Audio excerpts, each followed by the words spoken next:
8 juin 2025, on se souvient d'un certain 8 juin, c'était un vendredi, c'était en 1990, c'est une journée historique pour le football camerounais, car le 8 juin 1990, justement, le Cameroun avait eu raison de l'Argentine. C'était au cours de la Coupe du Monde qui se jouait en Italie. Cette Coupe du Monde-là, le Cameroun affrontait en match d'ouverture l'Argentine qui était alors championne du monde en titre à cette époque-là. L'Argentine est tombée devant le Cameroun, 1-0, un but de Mambili Bic, un but phénoménal. C'est pour cela que le 8 juin reste une date mémorable dans l'histoire justement du Cameroun, dans le domaine du football et d'ailleurs dans l'histoire du monde. Dans le domaine du football, où l'Argentine, en réalité, c'était une terreur, une nation pratiquement invincible à l'époque. Le Cameroun a plié l'Argentine à l'ouverture de ce match-là. On ouvre donc ce débat républicain avec une thématique majeure et centrale. Comment produire le développement à la base, c'est-à-dire le développement local, le développement au cœur des collectivités territoriales décentralisées, car au Cameroun, d'ailleurs, dans le monde aussi, l'on sait par exemple qu'en France, c'est le système de la décentralisation. Le Cameroun a choisi cette décentralisation pour produire le développement de la base au sommet dans le pays. Et aujourd'hui, en réalité, cette perspective de développement par la décentralisation boite, elle est un peu bancale, elle traîne, mais les choses sont en train de se mettre en place. Mais l'autre réalité, c'est que dans cette perspective de développement local-là, il semblerait, et on va le vérifier tout à l'heure, que dans la plupart, certains projets, les populations à la base ne sont pas toujours concertées, c'est-à-dire ce qui doit être fait, des études, des rassemblements, des mobilisations, l'avis des populations ou des autochtones de certaines localités sont pas toujours justement consultés et contactés. On va examiner tout cela tout à l'heure avec ce premier sujet. Qu'est-ce qu'il faut à la base au Cameroun pour produire le développement? L'on sait que cette thématique nous est motivée, et trouve sa motivation par rapport aux 3e édition des GECOM, c'est-à-dire les journées économiques internationales et qui sont organisées au Cameroun pratiquement pendant 3 jours. C'était de lundi dernier à mercredi où pratiquement sur la colline, l'une des collines de Yaoundé, c'est-à-dire la colline du Palais des Congrès, il y a eu là-bas pratiquement la plupart des maires du Cameroun rassemblés, ceux venus dans le monde avec en prime, en position majeure, le Maroc, on a vu là les États-Unis, l'Europe, tout était rassemblé. Alors, cette thématique à la base, comment produire le développement local en impliquant les populations et le peuple. Voilà la première thématique. Seconde thématique, où sont les projets de société et les programmes politiques des candidats déclarés ou annoncés à la présidentielle de 2025. Car en principe, ce qu'on suit aujourd'hui, c'est des discours qui ont toute la nature et tout l'air de distraire pratiquement le peuple camerounais, alors que le peuple camerounais a des réalités beaucoup plus urgentes, beaucoup plus profondes, qui sont ces réalités de développement, réalité du souci d'élévation des standards de vie des populations, réalité de désenclavement, réalité de l'eau, réalité de l'électricité. Aujourd'hui, c'est la plupart, en fait, sur l'échiquier national et d'ailleurs sur les médias, les sujets qui sont développés se focalisent surtout sur les hommes. Alors avec nos invités, on va examiner en réalité ce qui constitue les besoins fondamentaux des populations et qui devraient être aujourd'hui en train d'être discutés dans les projets politiques et les programmes politiques. Madame, salut monsieur, voilà, et pour aborder cette émission, nous irons justement en ligne. Tout d'abord, peut-être nous inviter sur le plateau Ben Jonas, Pascal Oya, et M.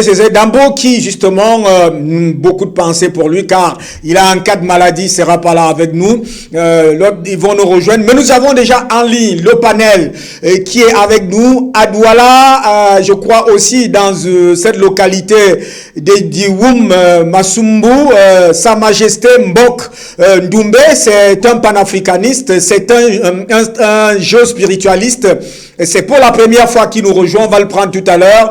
Daniel Yangodjon, vous le connaissez déjà sur les plateaux de GMS Afrique TV. Daniel Yangodjon a ce privilège qu'il a travaillé un peu partout dans le monde dans ce qu'on appelle les transports aériens. Il a été d'ailleurs président du syndicat des transports aériens au Cameroun, du syndicat des travailleurs du transport aérien au Cameroun. Il en est aujourd'hui le président d'honneur. Il est directeur de publication du journal Le Compte Rendu. Nous avons Dr Lidjom. Dr Lidjom est écrivain. Il est justement dans la ligne ou la perspective de ramener les Africains et les Camerounais au retour aux sources dans la dynamique de l'ancestralité. C'est quelqu'un qui a écrit déjà pratiquement beaucoup de livres à ce niveau. Un venait de connaître la dédicace il y a justement pratiquement un mois et demi. Alors les voilà, on prend la transition pour revenir sur ce plateau, aller vers eux pour engager ce débat républicain de ce jour. Madame, salut monsieur, à tout de suite.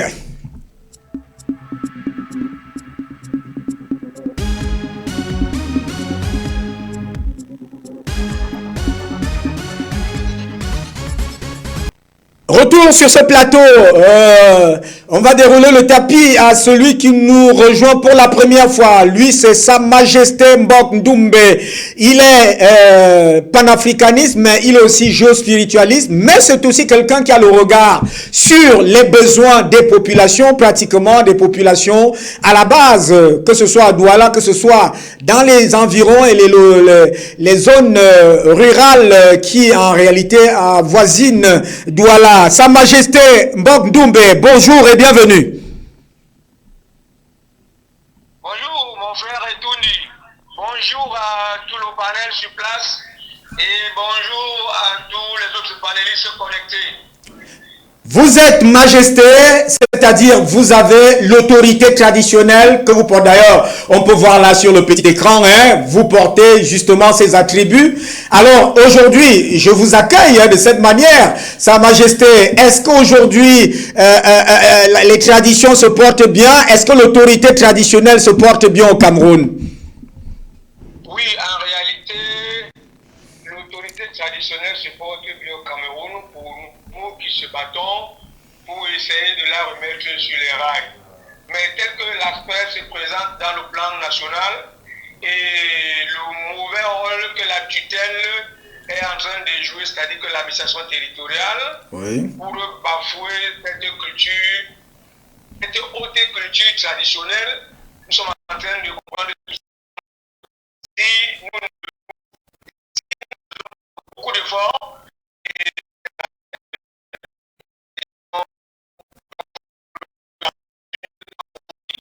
mais les ancêtres et la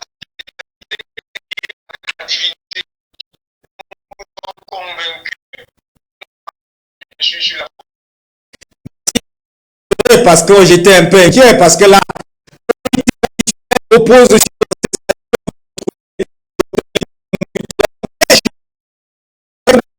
vous êtes aussi pas se mouvoir. Il y a eu bon, c'est aussi que il y a une lecture du mouvement africaniste en Afrique qui travaille déjà sur les faits du continent. Cher frère Toundi, en ma qualité de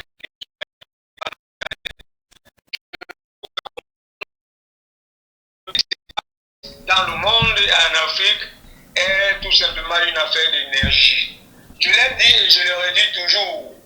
Quand Lumumba a constaté qu'il était en train de mourir, il a dit « Je ne vends pas mon pays, je meurs ». Quand les Oumiobe l'ont fait « Je ne vends pas mon pays, je meurs », ce n'est pas une affaire politique, c'est une autre dimension, c'est la spiritualité, c'est un autre état d'âme. Et tout ça pourquoi? Parce que nos adversaires que nous avons aujourd'hui tentent à tuer le monde. Regardez tout ce qui se passe. C'est l'homosexualité, enfant contre enfant, père contre père et tout ça, mère contre fils. Ce n'est pas une affaire politique, c'est une affaire d'énergie. Il y a un combat actuellement dans le monde. sur la planète Terre, une énergie négative qui veut dominer l'énergie positive. Ah. Donc, la spiritualité dans le cadre panafricaniste, c'est-à-dire qu'il faut que nous ayons des gens comme ce qui se passe aujourd'hui au Burkina Faso. Ce n'est pas une affaire politique, c'est une affaire d'énergie. C'est-à-dire que le président a décidé, lui, que avec l'énergie que lui a et la volonté qu'il a à l'intérieur de lui, il extériorise. Et quand il extériorise la chose, on voit ce qui se passe aujourd'hui au Burkina Faso. Et effectivement, il matérialise ça. Mais moi, je l'ai toujours dit, le diable ne s'est jamais placé devant Hitler pour lui dire qu'il va détruire le monde. C'est parti de l'intérieur de lui. Donc, c'est une volonté intérieure. Parce que dans la spiritualité, on dit l'extérieur est le reflet de l'intérieur. Rien ne se manifeste à l'extérieur si ça émane de l'intérieur de l'homme. C'est une affaire d'énergie. Donc le panafricanisme est lié avec la spiritualité. Parce que la volonté interne de l'homme, c'est ça qui fait la volonté politique externe. Merci à vous, Sa Majesté Mbok Ndoumbe, spiritualiste, géospiritualiste et panafricaniste. Je rappelle d'ailleurs que dans les programmes à venir concernant la géospiritualité, vous serez certainement un des nôtres parce que là vous venez de donner la tonalité puisque vous avez parlé d'énergie. Et comme vous parlez d'énergie, on va vers Dr Linjom. Dr Linjom qui a produit 2 tomes en fait, qui a produit déjà 2 ouvrages sur le Nukwete, c'est-à-dire la quête de la connaissance, un des livres qui parle du Noun, de l'Égypte ancienne à aujourd'hui. Dr Linjom, bonjour et bienvenue. Merci. Bonjour et paix à tous les panélistes. Bonne écoute à nos téléspectateurs. Nous espérons que nous allons véritablement lancer des débats sur le développement local qui, comme vous venez de le souligner, le développement c'est une question d'énergie. Ah. Et il faut une vision alliée à cette énergie pour pouvoir produire ce que nous attendons, parce que le développement en tant que concept était un concept dévoyé, manipulé à toutes les sources, simplement pour continuer à maintenir les peuples dans la pauvreté et dans la déchéance totale. Merci, vous et Sa Majesté vous venez de donner les couleurs justement de ce que le développement, ce n'est pas ce qu'on veut nous faire croire. C'est d'abord une énergie interne en soi et qui doit s'extérioriser, et cette énergie puise dans son être à lui-même, dans son essence culturelle. C'est ce qu'on a vu avec la Chine, ce qu'on a vu avec le Japon, ce qu'on voit un peu partout dans le monde. Daniel Yangojo, directeur de publication, président d'honneur du syndicat national des travailleurs des transports aériens. Bonjour et bienvenue. Oui, bonjour monsieur le directeur. Alors, comment va la ville de Douala? Je rappelle que vous êtes un aîné que je respecte parce qu'en principe, vous menez des combats qui sont des combats très nobles. Comment va la ville de Douala aujourd'hui parce que vous intervenez à partir de la ville de Douala? Douala est là, je suis dans ma maison, j'attendais cette émission. Bon, j'apprends qu'il y a du mouvement en ville, je ne sais pas trop pourquoi. Mais voilà, mais sinon, de mon côté où j'habite, mais tout est calme.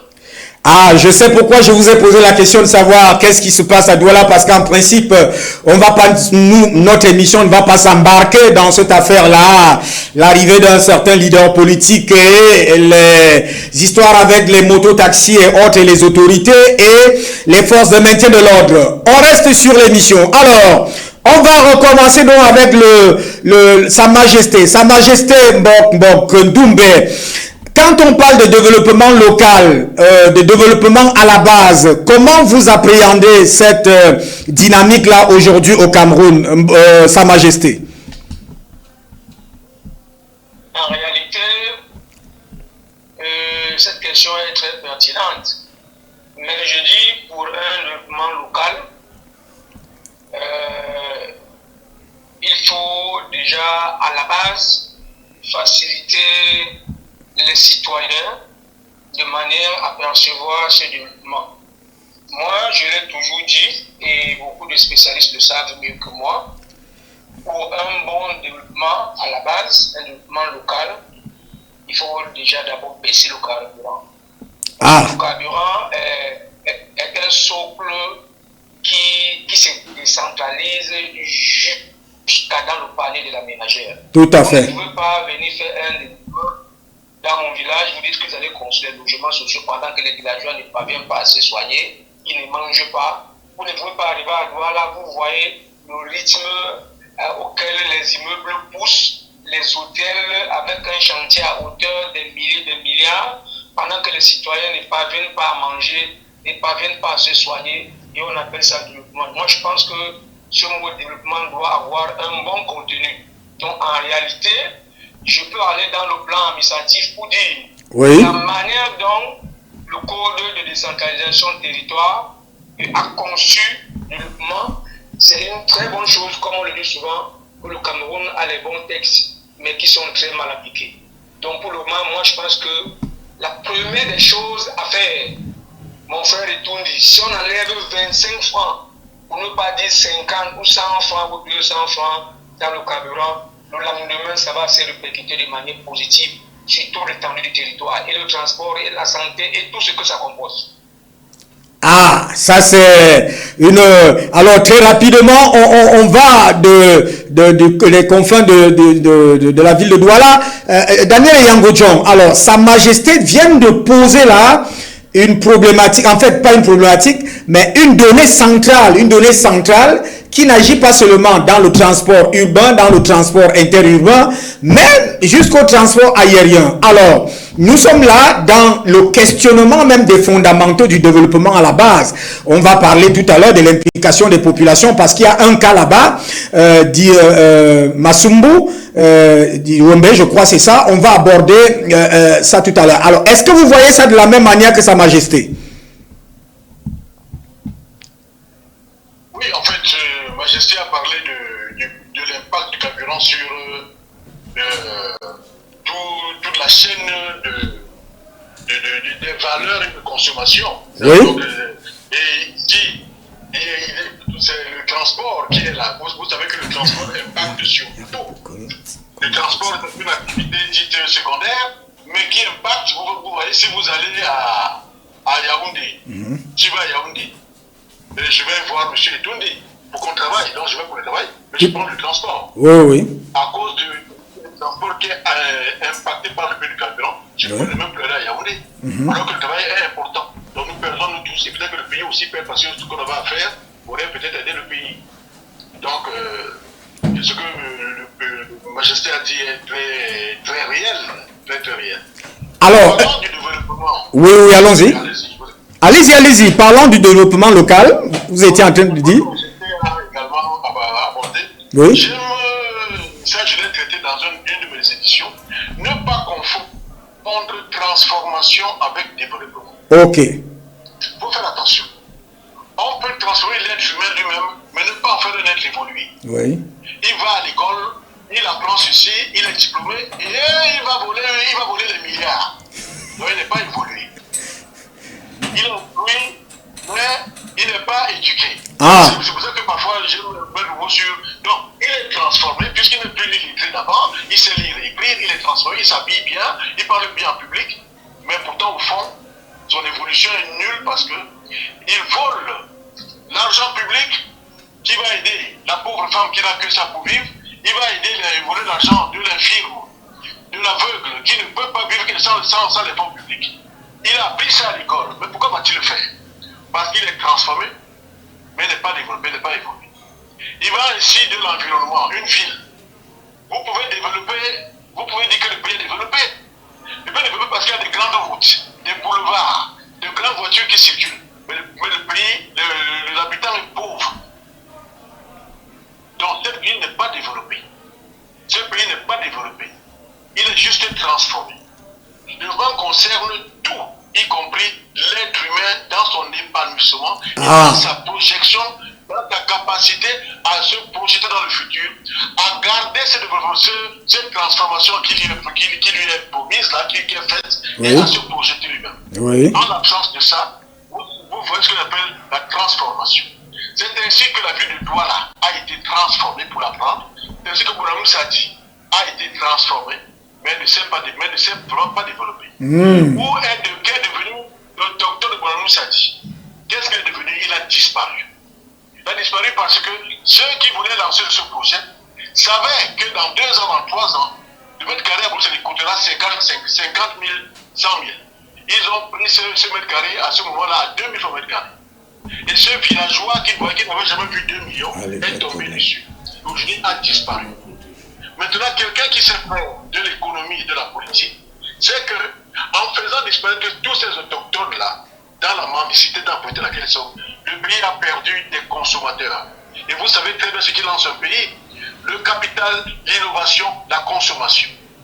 C'est pour ça que le facteur démographique joue. Quand vous avez 200 millions d'habitants, vous avez un potentiel de 200 millions de consommateurs. Ça va vous lancer. Alors quand vous créez la pauvreté, vous réduisez la consommation. Vous réduisez le potentiel de consommation et vous ne vous développez pas. C'est pour ça que la Chine avec 1,5 milliard, aujourd'hui il n'y a rien à faire. Vous ne pouvez pas faire sans la Chine.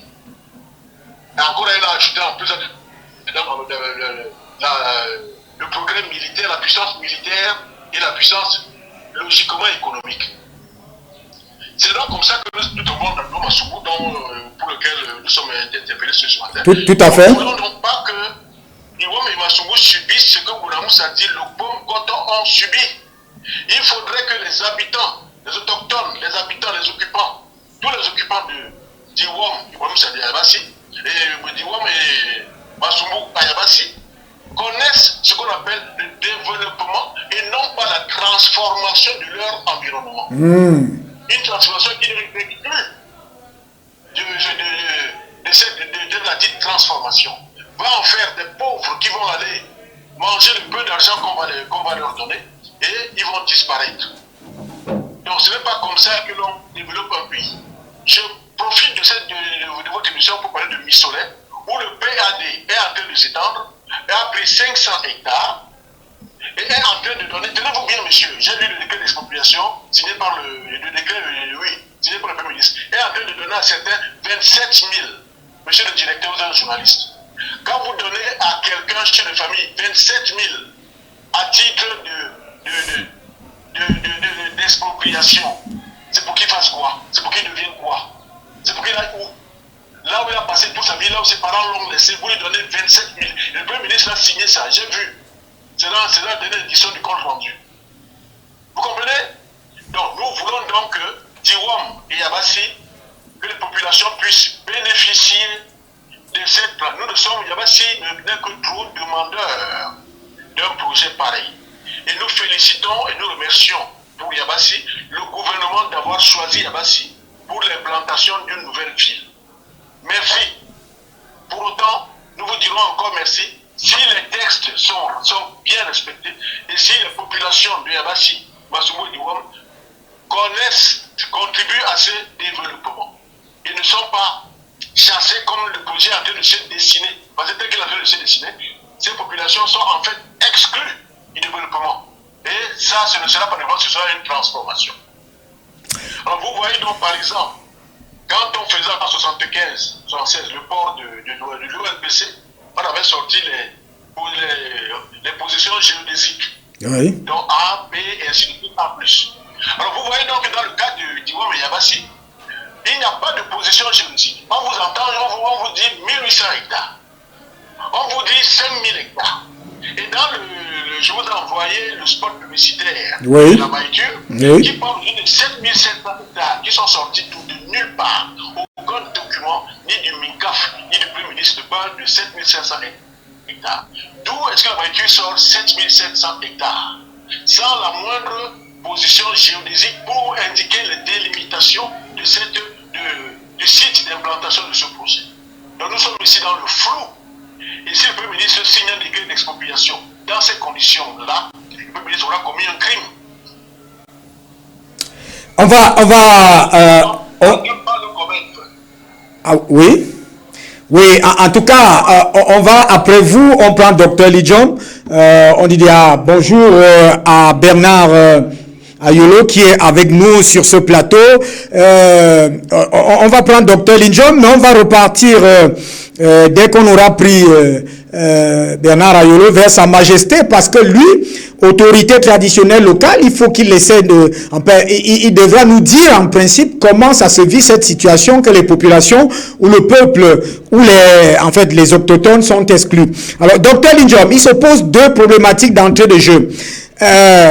C'est-à-dire essayer de tabler sur la base qu'est-ce que le développement local à la base, mais aussi Daniel Yango vient de nous révéler là que dans cette perspective de développement local, il y a plutôt transformation et non développement. Docteur Lidjom. Merci, monsieur Touti. Voyez-vous, monsieur Yango Touti. Et je peux résumer son intervention en 3 ou 4 points. Oui. Qu'est-ce que le développement local? Qui est l'acteur du développement local? Oui. Quelle est sa mission? Qui est le bénéficiaire du développement local? Tout à fait. Quels sont ses besoins? Quelle évaluation pouvons-nous faire des mécanismes institutionnels mis en œuvre? Oui. Mis en place pour ce développement local-là? Et enfin, quelles mesures prendre effectivement pour que le développement local puisse avoir lieu? Oui. Le tableau procès par les deux précédents intervenants est assez éloquent sur le flou qui entoure ce que nous, Africains, nous appelons développement local. Ok. Pourquoi? Parce que qu'est-ce qu'on entend par développement local? Et le développement local, ma foi, c'est un système politique, mais c'est aussi un mode de gestion. Et nous, au Cameroun, nous sommes adaptés plus sur la dimension politique, politico-administrative, que de prendre en compte le mode de gestion que cela implique. Oui. Parce que le transfert des concepts, nous sommes dans le fétichisme des concepts en Afrique. Parce qu'on a parlé de transfert de compétences ailleurs, de développement local ailleurs, et on prend et on veut plaquer. Et on veut plaquer, on rédige des textes qu'on veut appliquer au forceps aux populations. Voilà donc une communauté que M. Yabou est en train de décrire, qui fait face, qui a un besoin de développement local, mais qui se trouve face à une machine administrative. Pascal Oya, il est dans une trajectoire. Oui, allez-y. Oui, c'est pour dire que, en fait, tout ce que M. Yacob décrit démontre l'échec du développement local tel qu'entrepris depuis 1996, disons-le, avec la constitution de 1996, plus en passant par 2022-2024, où on a eu des textes qui vont reculer, ou bien qui vont parler du développement local. Oui, docteur Lidjom. Ah oui, oui, vous êtes en ligne, vous continuez. L'acteur du développement local, c'est pour moi d'abord ceux-là qui sont aux côtés des populations. Ce sont les chefferies traditionnelles. Voilà. Ce sont les chefferies traditionnelles. Les mairies, ma foi, sont adossées sur des programmes politiques, oui, et sur des acteurs politiques, souvent des incompétents et des brigands qui, au soir d'une élection, parce que votés par un parti politique deviennent des agents de développement, alors que dans leur vie passée, ils n'ont jamais rien fait pour les populations. Ils n'ont même jamais rien fait pour eux-mêmes. Alors, face à ce brigandage politique, il me semble que le développement local, c'est d'être réorienté. Il faut réécrire le document qui crée les communautés décentralisées au Cameroun. Il faut reformer. Il faut repenser avec un regard intérieur ce que nous entendons par développement local. Cela nous amènera donc à savoir qui est le bénéficiaire, parce que le développement local est dicté par la machine politico-administrative. Oui. Alors, les bénéficiaires demeurent le maire qui est une sorte de gourou, entouré par des autorités administratives qui jouent au prince, et ils se partagent tous les financements qui sont destinés à créer ou bien à stimuler la transformation de la localité. Ah, ça c'est... Merci, docteur Linjom. Ça c'est... Vous avez balayé en fait, et puis vous avez aussi un langage, vous avez parlé fétichisme de concept, c'est-à-dire que dès qu'on nous donne un concept, on essaie de vouloir le mettre au lieu de le tropicaliser, parce que c'est souvent ça, de s'approprier les usages, mais on fait le fétichisme là-dessus. Vous avez évoqué, c'est ce qu'on a découvert toute cette semaine, que dans cette affaire de développement local là, il y a un gourou, et les choses tournent autour du gourou. Alors, monsieur Ayolo Bernard, vous êtes avec nous, bonjour et bienvenue sur ce plateau. Bonjour, monsieur Hubert Etundi, c'est un plaisir d'être là ce matin. C'est d'autant plus que le thème choisi à l'ordre du jour me va comme un gant. Je vous donnerai les raisons tout à l'heure pour ne pas être trop prétentieux. Merci. On va vers Sa Majesté parce que monsieur Yangodjon nous a signifié tout à l'heure cette exclusion des populations. Sa Majesté, alors, qu'est-ce qui se passe dans le projet Masumbu Diwembe? Qu'est-ce qui se passe concrètement? En réalité, monsieur Tundi, vous savez, le Cameroun est dirigé par des bandits. Et au-delà du bandit, c'est des sorciers. Parce que il y a des choses que quand on fait déjà ça, on n'est plus un être humain. Bon voilà, en réalité, c'est la Maïdu qui porte un projet. Ils sont en train de vouloir mettre sur pied les logements sociaux dans l'arrondissement de Yabassi, département de Camp, plus précisément dans le territoire Bassan, au quartier Tiwom et Masumbu. Mais sauf que dans leur objectif, ils n'ont pas envie à ce que la loi soit appliquée parce qu'ils ne veulent pas s'entretenir avec les autochtones que nous sommes. Or, on a rencontré 2 fois le directeur général de la Maïtu. On lui a fait comprendre que nous sommes tous des Bantous et que quand on veut apporter un projet, vu la loi, on doit être fortement impliqué parce que on a des sites où le projet ne doit pas s'approcher. Il y a des sites qui sont protégés, il y a des sites touristiques, des sites mystiques, des sites rituels. Bon, malheureusement, 2 fois de suite après 2 séances de travail, on a constaté qu'il veut jouer à un banditisme. On a touché le MICAF. Et avec 2 ou 3 séances de travail avec le MICAF, on a constaté que le préfet du département du CAM est en train de jouer un rôle majeur pour fouler au pied les lois foncières de la République. Bon, directement, ils sont allés chercher les déclarations d'utilité publique. Or, vous savez, quand je vous dis, je parle en tant que panafricaniste et spiritualiste, un gardien de la tradition, mal leur appris et le prend et les prendra toujours. Ils ont sorti en 3 ans 4 DIP qui sont devenus caduques d'elles-mêmes, de leur propre mort, parce que ils ne peuvent pas implémenter ce genre de projet là-bas sans effectivement passer par la tradition coutumière, sans respecter la réglementation en vigueur de l'État du Cameroun qui protège effectivement les populations, les autochtones, la tradition et la coutume. Donc au jour d'aujourd'hui, ils sont en train de vouloir faire un passage en force.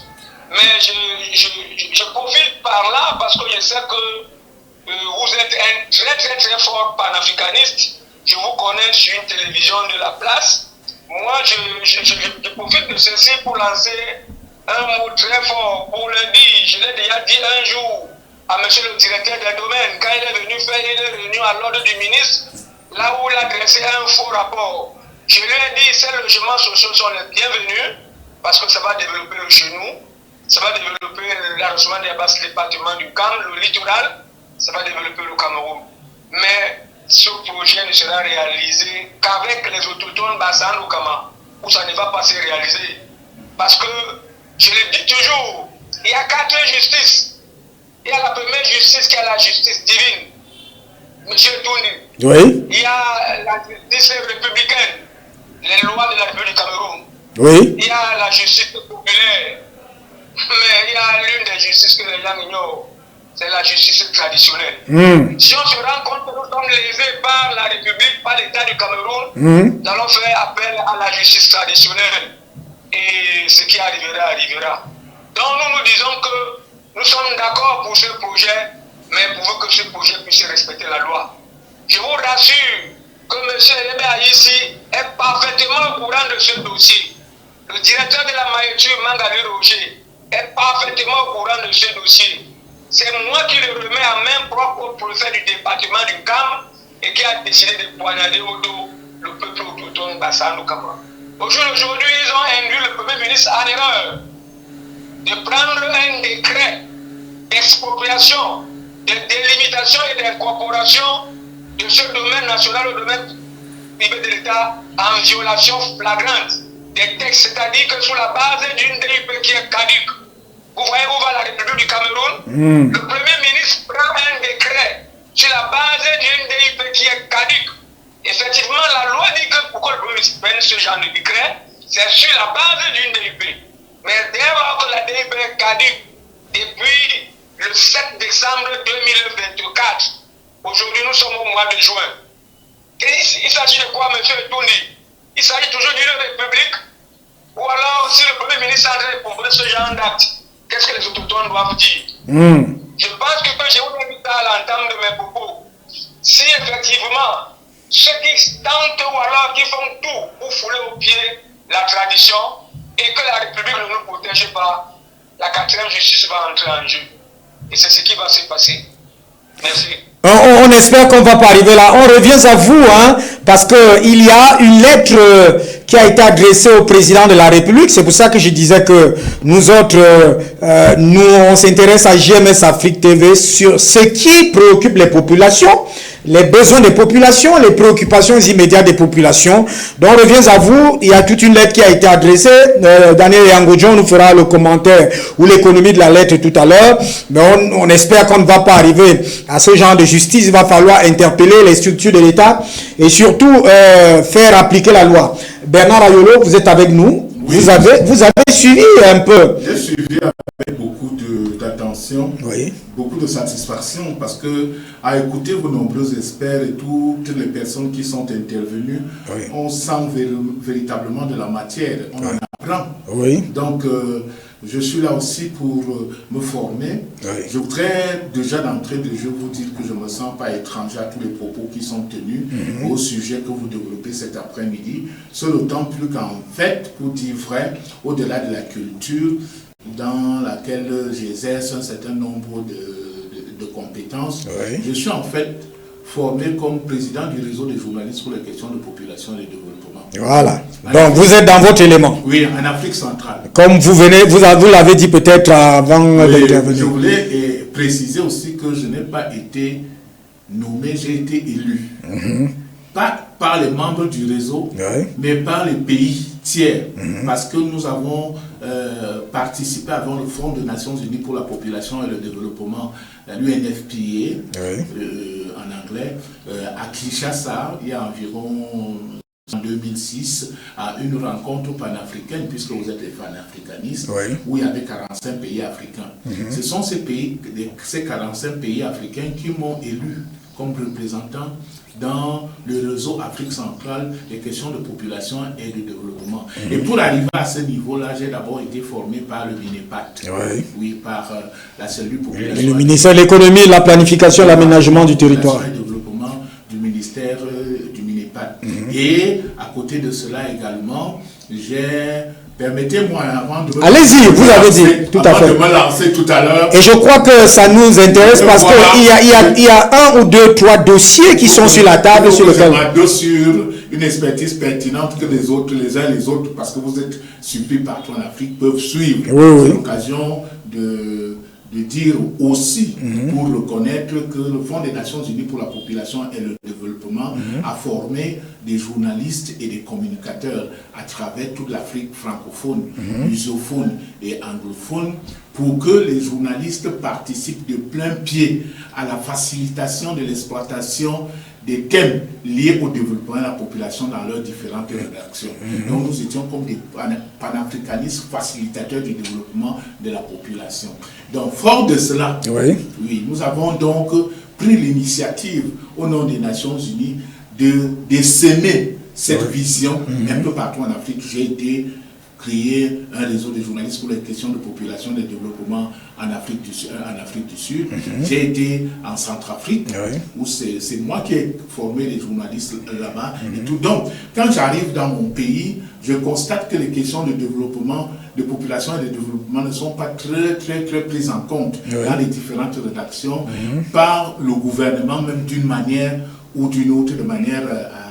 je vais être assez flexible et assez souple dans mon approche parce que la main qui t'a nourri, il ne faut pas, vous pouvez me comprendre, nous sommes des Africains. Tout à fait. Donc, mais ça n'enlève pas que je peux comprendre tout ce que j'ai entendu, la discrimination. Donc, je propose humblement à tous les grands spécialistes que j'ai suivis là et qui m'ont ému par leur argumentaire, dans la recherche de la communication qui sied à ce type de situation qui oppose les pouvoirs publics et la population, il y a une stratégie scientifique de communication qui est prévue à cet effet qu'on appelle le plaidoyer. Donc, je propose... Un plaidoyer. Une communication de plaidoyer. Une communication de plaidoyer, un plaidoyer républicain, patriotique, qui permet... Nous sommes même sur le débat républicain déjà. Qui permettent aux uns et aux autres de développer un certain nombre d'arguments qui sont scientifiquement prouvés dans leur efficacité et qui peuvent faire que véritablement nous aboutissons à de bons résultats. Vous savez, nous sommes les Bantous après tout. Les Bantous disent que le doigt qui enlève le verre blanc dans le tronc de raffia n'est pas rigide, il est assez flexible. Parce que l'essentiel, ce qui nous préoccupe ici, c'est les résultats que nous allons réussir à obtenir.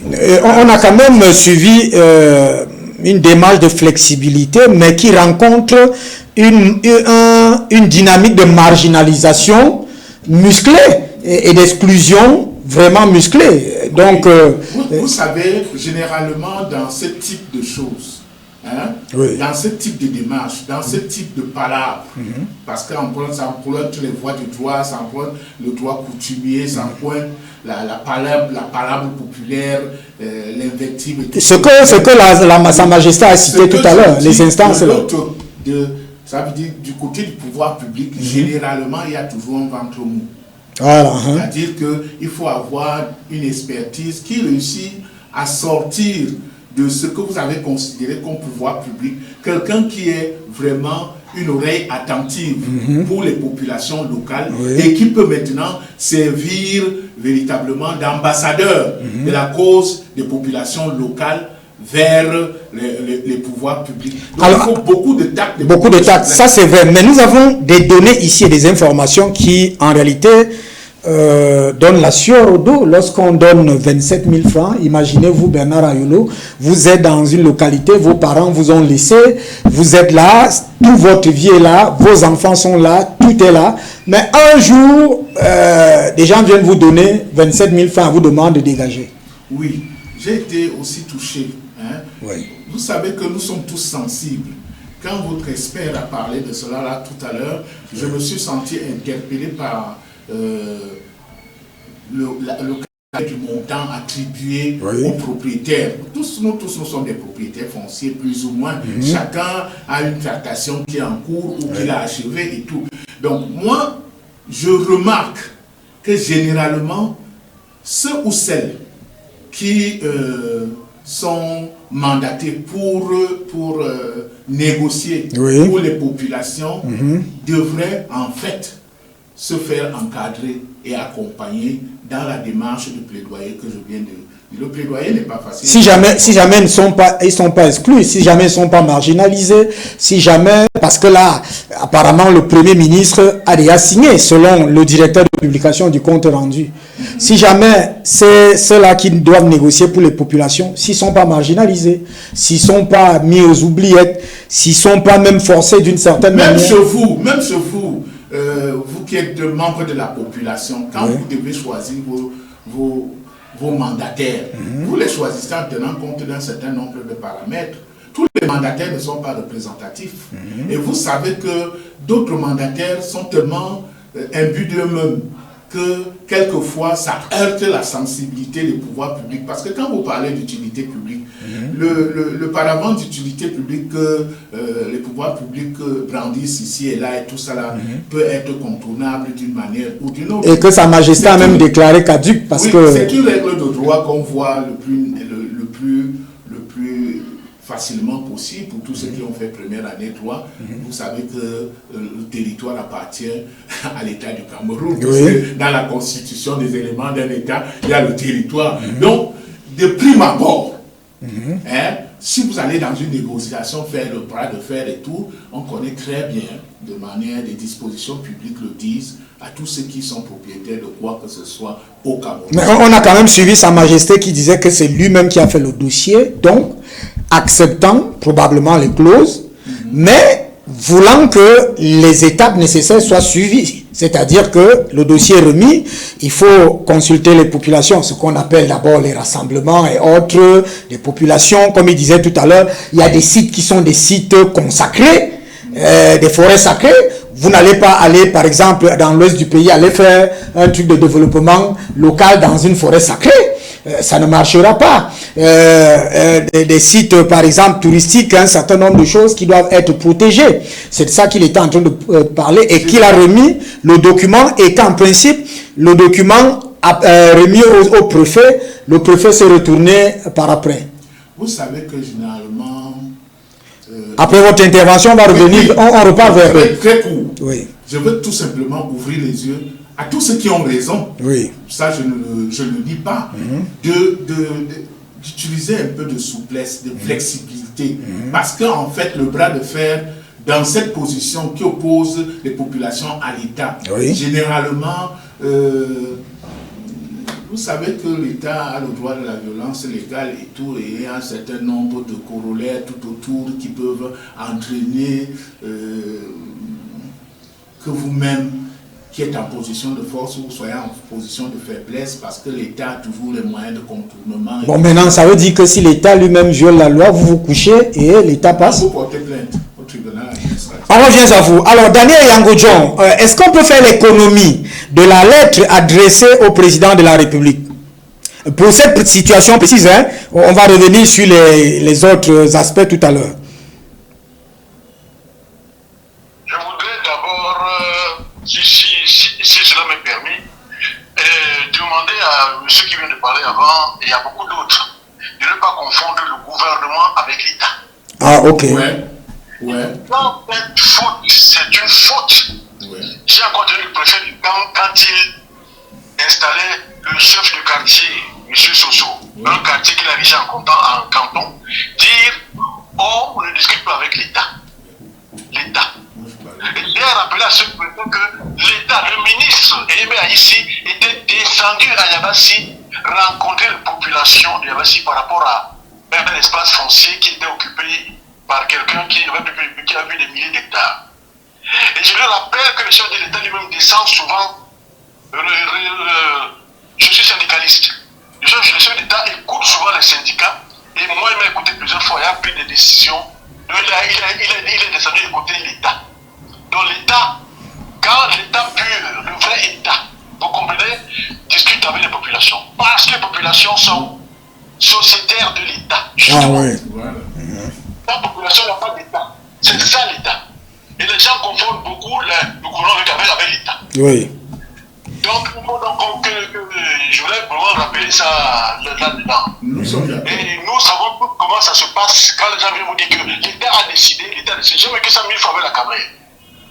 L'État a décidé. Alors que c'était deux ministres qui sont assis dans leur coin ont pris l'argent des compagnies étrangères, Oui. de certaines firmes américaines, et il faut maintenant imposer ça au personnel de la caméra, parce que sinon, ils auront des comptes à rendre, ils vont rendre gorge. Alors on vous met l'État devant. J'ai vécu ça 1000 fois. Oui. Je connais ce que c'est que quand on dit l'État. Non, je dis donc qu'il ne faut pas confondre l'État avec le gouvernement, qui est formé par le chef d'État pour gérer l'État. Voilà, nous confondons donc pas. Maintenant, la lettre de chef de l'État va justement dans ce sens-là, pour lui dire que nous sommes les Camois, moi je suis en tant que DP, les Camois ne sont que toujours demandeurs d'un projet et on le remercie d'avoir choisi le CAM. Et nous sommes conscients des efforts que le chef de l'État fait depuis qu'il a pris le pouvoir. Je vais vous dire, le CAM est un groupe, si vous voyez une vidéo de débat qui vous dit là-dedans, en bref résumé d'une seconde, qu'il y a des, si vous allez en Inde, vous verrez des villes qui ne verront pas la lumière tant que la France aura le pied au Cameroun. Numéro 1, Yabassi. Donc vous verrez donc que le CAM, depuis 1918, une rencontre de la France, est totalement enclavé. Collé à Douala, mais inaccessible. Vous faites 2-3 heures pour parcourir 50 km. C'est ça le CAM. Et depuis, il faut le dire en réalité, depuis que Biya a pris le pouvoir, il a lutté, il a fait des projets terribles pour goudronner les routes. Il a fait des débarcadères, c'est les projets de débarcadères. Il a fait beaucoup de projets sur le CAM qui ne sont pas réalisés. Et nous demandons au chef de l'État combien de temps faut-il pour goudronner du 45 km quand les financements sont disponibles. C'est ainsi que Douala pour 45 km, depuis 2016, n'est même pas à 15% de taux d'exécution. Vous comprenez? Oui. Donc c'est ça que dit cette. Et de maintenant reprendre le cas de la ville de la nouvelle ville de Massumbu. Oui, Massumbu Diombe. 2000 combien? Massumbu Diombe. Depuis 2000 combien? Monsieur le préfet est en train d'intimider tous ces chefs. Quiconque peut défendre ces populations, quiconque brandit les textes de la République. Comme tel texte n'est pas en train d'être appliqué, monsieur le préfet, il est destitué. Oui, monsieur.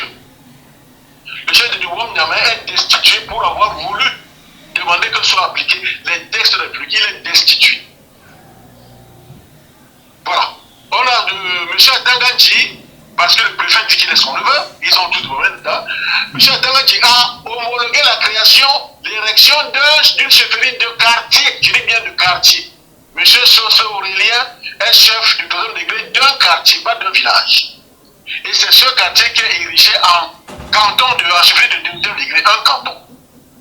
Uniquement parce que ce canton doit englober les villages de Douala et Massumbu où se lance ce projet, afin d'éviter le vrai chef du canton de village qui lui aussi exige que soit respecté les tests de voilà les réalités que nous adressons au chef de l'État avec documents et preuves à l'appui. Ah. Voilà. Donc, voilà le résultat de cette lettre du chef de l'État. Et quand vous verrez le spot publicitaire, si vous pouvez je vous l'envoyer, peut-être qu'il faut que je vous le renvoie. Oui. Vous verrez que dans ce spot, ils ont mis 7700 hectares qui ne reprennent aucun document public. Ils ont mis Yabassi, Diwo Massumbu, à 40 km de Douala, alors que monsieur le directeur, si vous le voulez, on va nous battre pour que vous fassiez un reportage sur le terrain. Vous verrez que Massumbu... Nous allons, monsieur Daniel Yango. Ils sont préparés, ces deux villages. Monsieur Daniel Yango. Ces deux villages, oui, je vous écoute. Non, vous avez dit le reportage, je vais descendre justement pour ce reportage-là et avec même des expertises. Lors de ce reportage, oui. Que ce qui est dit dans le spot, que Yabassi, Massumbu de Makara, de Douala est complètement faux. Par la voie de côté, c'est moins de 15 km. Tout à fait. Et par la voie, et par Douala Est, donc il y a ça, c'est moins de, je vais vous dire que c'est 3 minutes. Oui, monsieur, parce que vous êtes au bord de la Dibamba, du côté de Massumbu. Oui. Au bord de la Dibamba, du côté de Yassa.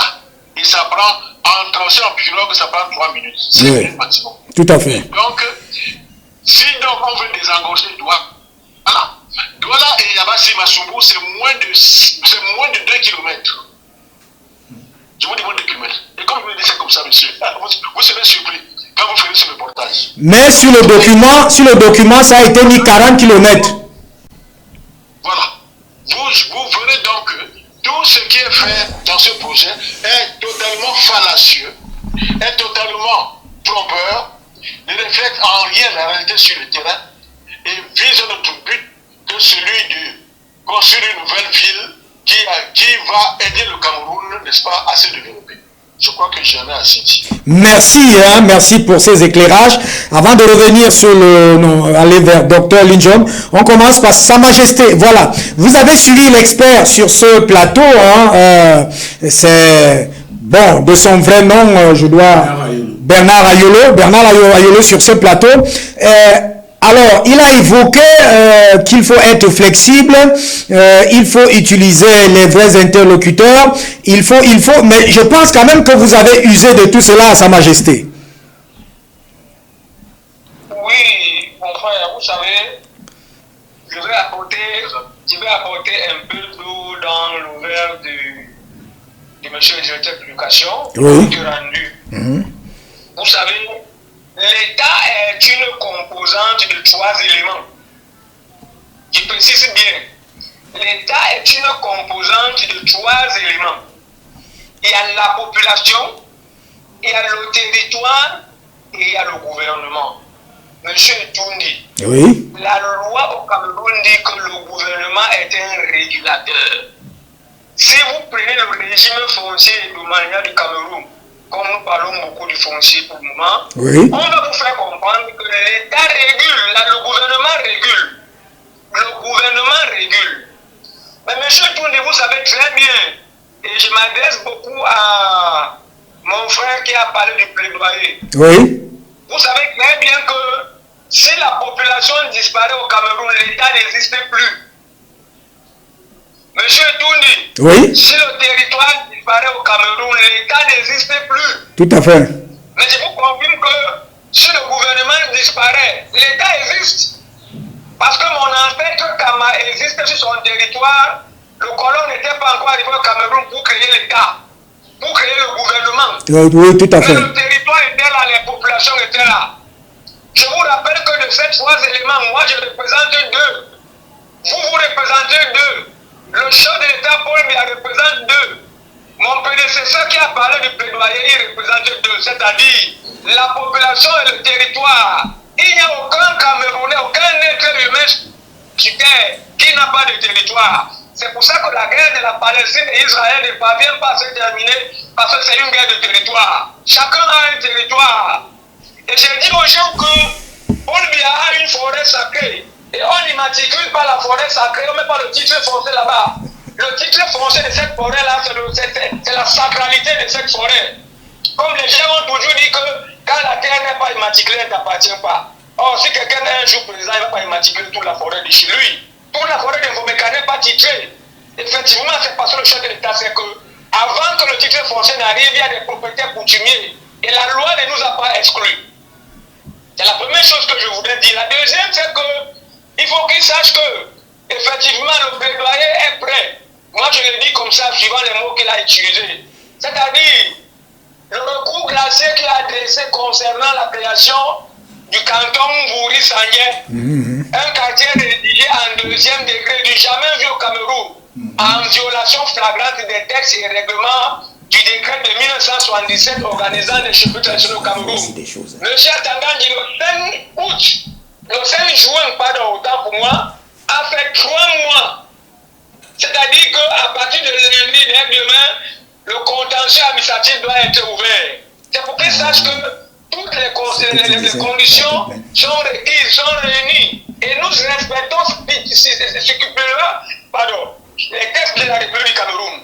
Quand nous parlons de la 4e loi qui est celle de la tradition, c'est parce que M. Toundi, nous ne voulons faire aucune faute concernant les lois de la République. Tout à fait. Donc, concernant le décret du Premier ministre qui est pris en violation flagrante des lois de la République, c'est-à-dire que sur une DUP caduque, ce n'est pas une affaire de déclaration, ce n'est pas une affaire de médias, c'est les faits. Les documents sont là, les documents sont prêts. Et je vous rappelle que M. Tangandji est saisi et tout est prêt pour un contentieux administratif en référé. C'est pour qu'ils sachent que nous respectons la loi. Mais quand je parle de la loi traditionnelle, c'est-à-dire, pendant que nous sommes en train de respecter la loi, parce que nous attendons effectivement que le chef de l'État puisse réagir, et qu'il persiste à venir sur le terrain, c'est là où la 4e justice va intervenir. Parce que tout doit attendre pour que la loi soit respectée. Donc nous sommes d'accord et prêts pour les plaidoyer. Mais alors, est-ce que faisons-nous les plaidoyer, tous ce tralala administratif, parce que c'est des naïfs qui sont en face de nous? C'est eux qui doivent nous apprendre la loi. Parce que M. John Bouté doit se rassurer avec son service juridique que tous les ministères du Cameroun ont. Chaque ministère a un service juridique. Il devait se rassurer que, est-ce qu'effectivement cette DUP est en cours? Je vous rappelle que cette DUP a été prise le 27 octobre 2020. M. Eba ici a relancé cette DUP le 6 décembre 2022. Et du 6 décembre 2022, cette DUP qui a une durée de 2 ans, comme la loi le dit, elle est devenue caduque le 7 décembre 2024. Nous sommes aujourd'hui en juin 2026. Ce n'est pas une affaire de déclaration, c'est les faits. Et comme on dit souvent au quartier, M. Toundi, le mensonge, le vol, le banditisme n'ont pas de longues jambes. C'est pour ça que ça les rattrape. Concernant le courrier adressé au chef de l'État, oui, moi je souhaite que M. le directeur de publication du journal Le Compte Rendu fasse un peu plus d'efforts parce que son courrier est, comment on dit ça, c'est un document qui doit être gardé aux archives parce que ça regroupe tout le mal du département du CAM. Mais alors, est-ce que ces gens-là, pendant que ce document va parvenir au chef de l'État, si seulement ça doit faire un jour, peut-être ça fera 1 an. Si ça doit faire 1 an, peut-être ça fera 10 ans. Parce que nous connaissons ces prédateurs. Quand ils sont pris en flagrant délit, ils font tout pour que le sommet de l'État ne soit pas au courant. Donc nous espérons, plus particulièrement moi, j'espère et tout le monde, peuple Bassano Kama, qu'effectivement le chef de l'État va réagir par rapport à ce courrier. Aussi, si le chef de l'État réagit par rapport à ce courrier, est-ce que nous aurons les informations? Moi, je me souviens un jour, M. Toundi, j'ai déposé un courrier chez Kouma Beseke, paix à son âme. 2 ans après, je viens de lancer le courrier. C'est là où madame le directeur technique dit, je veux retrouver ce courrier dans les 24 heures. C'est là où le courrier est sorti. Un courrier qui est déposé 2 ans après. C'était effectivement pour un dossier des logements sociaux et qui a toujours été caduc jusqu'au jour d'aujourd'hui parce qu'ils ne veulent pas respecter la loi. Donc moi, je pense que dans un pays normal, le courrier adressé au chef de l'État, cette lettre ouverte du directeur de publication de compte rendu, devait déjà avoir ses effets sur le terrain. En réalité, parce que le décret d'un premier ministre peut entraîner, si effectivement, nous ne faisons pas ce que nous sommes en train de faire, et si nous n'apprêtons pas la 4e justice, rien que ce décret peut faire disparaître le peuple autochtone Bassano Kamba du territoire du Cameroun. D'où Israël se bat de ne pas disparaître. D'où la Palestine se bat pour que le territoire ne puisse pas le faire disparaître. Donc rien que ce décret est très dangereux. Donc moi je pense que sur les 3 points que j'ai énumérés, c'est-à-dire ce que c'est que l'État, j'ai dit, nous existons, notre territoire, on appelait le pays Bassa, existe depuis parce que le peuple Bassa, le Kamakama a existé. Le gouvernement n'était pas encore là. Parce qu'on parle de 1960, pendant que nous sommes là, pendant que nous sommes là, bien avant le calendrier catholicisme romain. Donc nous existons, le 1 et le 2, les populations et le territoire avant le gouvernement. Quand le gouvernement vient en tant que régulateur, lui commence à dire que je suis l'État, et quand je parle c'est l'État, comme s'il y a une dame qui a appris la grossesse, qui a accouché un être humain qu'on appelle l'État. C'est un abus de pouvoir. Effectivement, ils réussissent à manipuler certaines autorités traditionnelles, tel que mon prédécesseur, M. Yangodjo, m'a dit, que quand un chef lève la tête pour dire respectons la loi, on dit je vais te destituer, et il le fait. Et à Tanga, il ne réagit pas. Donc sur le deuxième point par rapport à son plaidoyer, j'ai dit nous sommes prêts parce que nous respectons toujours la loi et nous, tout ce que nous déclarons est écrit et l'administration et la tutelle compétente est saisie. Et pour le 3e point, je souhaite vraiment que le chef de l'État puisse réagir par rapport à cette lettre ouverte. Vous restez avec nous. Docteur Linjom, nous avons fait dernièrement un tour dans le royaume des Bamoun. On a visité plusieurs forêts sacrées avec la protection au cœur des arbres et autres. On ne peut pas s'imaginer que dans une des forêts sacrées qu'on a visitées là, qu'en réalité, des gens arrivent un jour, disent que non, ils vont abattre cette forêt sacrée. Alors, mais il y a aussi la dynamique de négociation et de plaidoyer dont Monsieur Bernard Ayola parlait tout à l'heure. Alors, comment vous regardez cette situation en ouvrant avec, parce que c'est pas seulement Diwom Masumbu, mais c'est aussi les autres localités du Cameroun. En effet, Monsieur Toutier, les situations décrites par les chefs traditionnels montrent en suffisance la distance qui est entre l'autorité locale et les populations. La distance qui est entre ce qu'on appelle l'État ou le gouvernement et les populations locales. Et la forme à quoi c'est cette déconnexion de l'acteur camerounais de sa culture. Parce qu'il est incompréhensible qu'un Camerounais qui est imprégné de sa culture, de ses traditions, puisse aller en guerre contre une communauté, contre les traditions des peuples. Lorsqu'on évoque le cas de la Palestine ou de l'Israël, nous voyons là deux communautés, deux traditions qui se battent pour subir. Mais au Cameroun, nous avons un même peuple, malgré les fractures ethniques construites avec le temps. Nous avons un peuple et nous avons une élite politico-administrative qui pense que le peuple doit s'agenouiller pour lui adresser des plaidoyers. C'est assez écœurant. C'est assez écœurant, d'autant plus que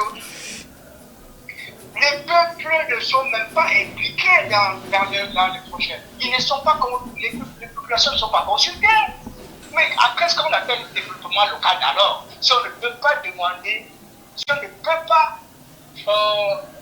questionner les réalités locales pour voir ce qu'on peut améliorer, ce qu'on peut transformer, ce qu'on peut construire. Lorsqu'on parle parce que la politique de déguerpissement telle que j'entends là, c'est comme cette politique de déguerpissement effectuée à une certaine époque ici à Yaoundé, par la communauté humaine, où cette politique n'obéit à aucune logique sociale. On dit on veut déguerpir les gens d'une communauté, d'un espace, mais les projets qui sont construits tout autour, ces projets-là ou ces programmes à implémenter n'ont rien à voir avec les populations qui sont là. Parce que lorsqu'on dit des logements sociaux, un logement social qui est revendu à 45, 60, 50, 65 millions de francs, c'est pour quel genre de citoyens? C'est pour les populations c'est toujours pour les populations de Masumbu, à qui on donne 27 000 francs qu'on voudrait construire ces logements sociaux. Je dis non. Il faut arrêter avec la forfaiture. Il n'y a pas à construire des barrières entre les gouvernés et les gouvernants. À l'entame de mes propos, j'ai dit nous devons réécrire notre code de collectivité territoriale. Et tant qu'on ne le fait pas, tant que nous sommes dans cette logique, intellectualiste, où ceux qui sont partis à l'école, ceux qui ont des postes, ceux qui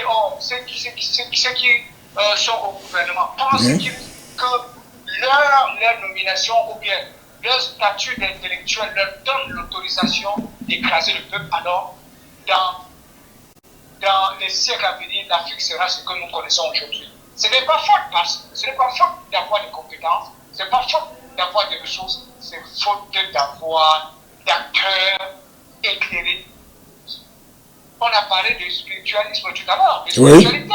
Il nous faut un socle spirituel, ou bien des acteurs ayant un socle spirituel qui est en conformité avec leur environnement social. Et tant que nous sommes coupés de cette spiritualité qui promeut d'abord l'homme, les valeurs humaines, le respect de l'homme. Alors là, soyons sûrs, je dis, dans les siècles à venir, nous allons retrouver, en tout cas les fourmis viendront nous dire dans nos tombes que l'Afrique ou le Cameroun dont vous rêviez est resté tel qu'elle passe. On ne le souhaite pas, Dr Lidjob, on ne le souhaite pas. On va revenir donc à vous, on a très bien compris, mais là on ne souhaite pas que les fourmis viennent nous dire cela. Monsieur Ayolo Bernard, vous ne souhaitez pas ça? Non, je suis étonné par des positions qui sont pratiquement des positions qui sont situées dans les différentes tranchées. Les tranchées de ceux qui sont les défenseurs mordicus de la tradition, qui sont dans une tranchée que je vois bien qui est constituée du docteur qui vient de parler là. Mais vous sentez quand même qu'il y a... Attendez, je vais vous dire ce que je sens. Je vais vous dire ce que je sens, parce que j'ai écouté tout le monde. Mais maintenant, moi, je ne gâche pas la fête. Mais je sais que du fanatisme à la barbarie, il n'y a qu'un seul pas que les autres ont vite fait de franchir. Je ne veux pas que dans mes propos, on ressente un parti pris vis-à-vis de l'État, vis-à-vis du gouvernement ou de qui que ce soit.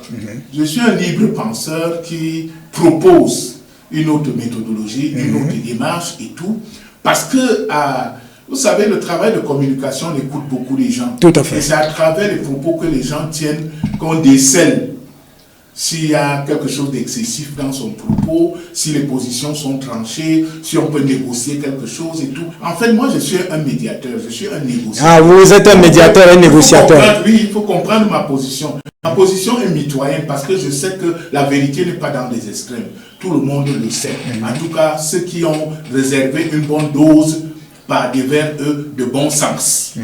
Je voudrais donc proposer, d'abord, sans oublier le premier intervenant, Daniel Yango, qui a fait un distinguo entre... J'apprécie beaucoup dans sa spécialité aéronautique, qui est vraiment quelqu'un de calé que j'ai vu un peu partout dans les débats et tout ça, que je respecte beaucoup.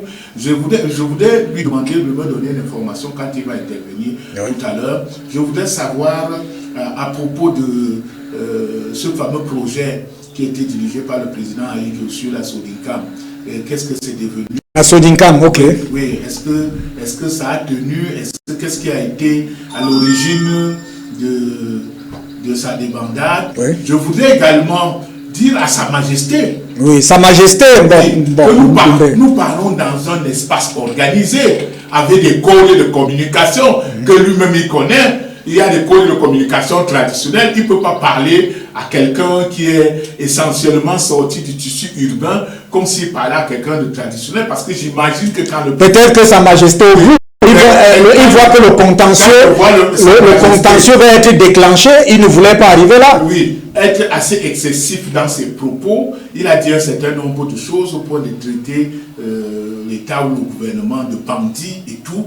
Je pense que ça dépasse sa pensée. Ce n'est pas ce qu'il pense. Si moi je suis son avocat... Non, mais il est marginalisé, peut-être. Vous savez, il se sent marginalisé. La colère est mauvaise conseillère. Ah oui. Monsieur Hubert et tout, vous pouvez me comprendre. Tout à fait. Moi, à ce niveau-là, parce que c'est lui-même, il est un intellectuel. Ce n'est pas parce qu'on est traditionnel qu'on n'est pas un intellectuel. C'est d'abord un intellectuel. Oui, je veux que le siège de son argumentaire soit la raison, c'est-à-dire le cerveau, et qu'il ne se laisse pas noyer par les propos qui nous viennent de l'émotion. Tout à fait. Et il est dans son droit, c'est légitime, mais il y a d'autres manières de le dire. Ah oui, vous parlez sur le narratif, quoi. Voilà, sur le narratif. Et à la fin, le docteur, permettez-moi de dire... le docteur Lidjob, écrivain. Oui, le docteur Lidjob, écrivain, qui a assez élargi le spectre de la discussion, en nous parlant toujours aussi de tradition et d'un certain nombre de paramètres qu'il a mis en relief. Moi, je pense que le jury, c'est celui qui a le texte, sincèrement. Et Sa Majesté semble avoir le texte. Oui. On discute là sur des choses qui... Les replis identiques anthropologiques et tout ça là, ça va... Alors, puisqu'on va vers la fin, quelles sont les propositions pratiques avant que je ne reparte vers faire un dernier tour de table? Quelles sont pour vous les propositions pratiques pour cette situation? Alors, il y a en perspective un contentieux administratif qui va s'ouvrir. Oui, absolument. Ouais. Ce contentieux administratif a pour but de créer des zones de rencontre. Oui. Des zones de rencontre. Oui. Parce que là, nous sommes... Et là, je vous garantis déjà pour cette affaire, sous ma direction, on va aller faire, on va aller faire un reportage là-dessus. Des partenaires de part et d'autre identifiés comme étant des, on va dire quoi, des interlocuteurs prêts à écouter au nom des autres. Oui. Oui. Sans que ce soit les plus revanchards qu'on mette en avant dans la discussion. Ah, oui. Que la discussion vous parlez du cas étape par étape, oui. de manière méthodologique, de manière à faire avaler la pilule à l'une ou l'autre partie, mais dans l'élégance, dans la courtoisie et dans la recherche du bien-être des populations qui semble être au sens. Mais avant que je ne parte de vous, vous voyez quand même les données factuelles que M. Daniel Eyangou a versées sur la table. Oui, j'ai vu. Il y a des données factuelles qui sont... Daniel Eyangou est trop en avance. Je lui dis de prendre du recul.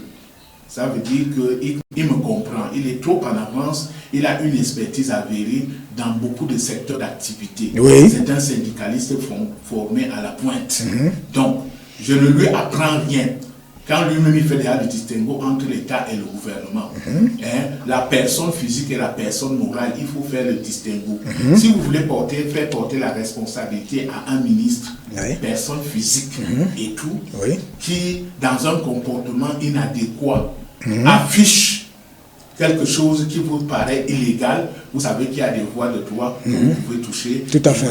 On peut remettre à l'ordre un certain nombre de choses, même si c'est le ministre qui a écrit. Vous savez, le droit ne rigole pas, la loi est au-dessus de tout le monde.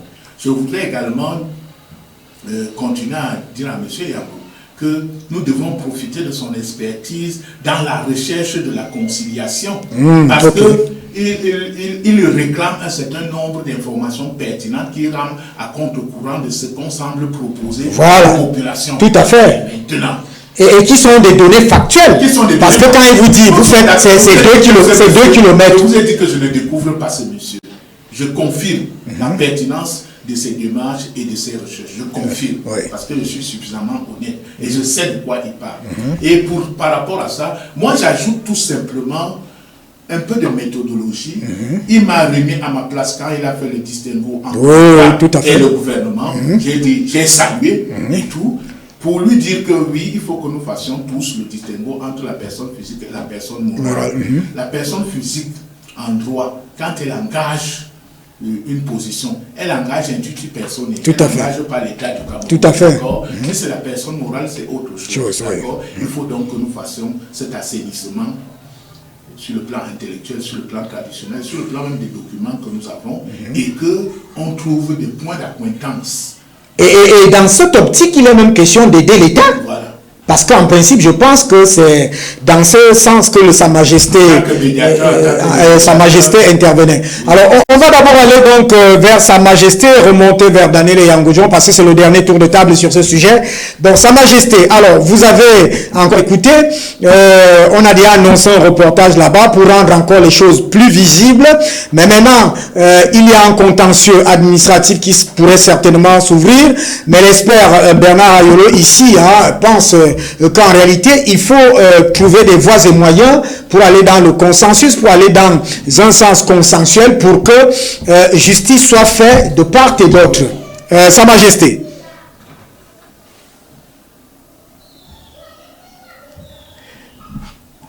Alors là... Oui, mon frère, je peux vous dire, c'est que, vous savez, quand le colon est arrivé, il a constitué cet appel qu'on appelle l'État. Les gens ont pris ça comme un Dieu qui est descendu sur terre et ils ont directement pris la tradition ou la spiritualité comme quelque chose de moins que rien. C'est-à-dire que quand il s'agit de l'État, non, faites très attention, c'est précieux. Mais quand il s'agit de la tradition, de la spiritualité, oh non, tout le monde... Écoutez, monsieur Poundi, Oui. je le dis souvent aux gens, quand Poutine a décidé de déclencher la guerre envers l'Ukraine, vous savez, je suis spiritualiste et panafricaniste. Oui. C'est ça le lien. Quand Poutine a décidé de déclarer la guerre envers l'Ukraine, les gens ont oublié qu'il était dans la démarche plus de 15 ans avant. Il y a même des gens que cette démarche n'intéressait pas.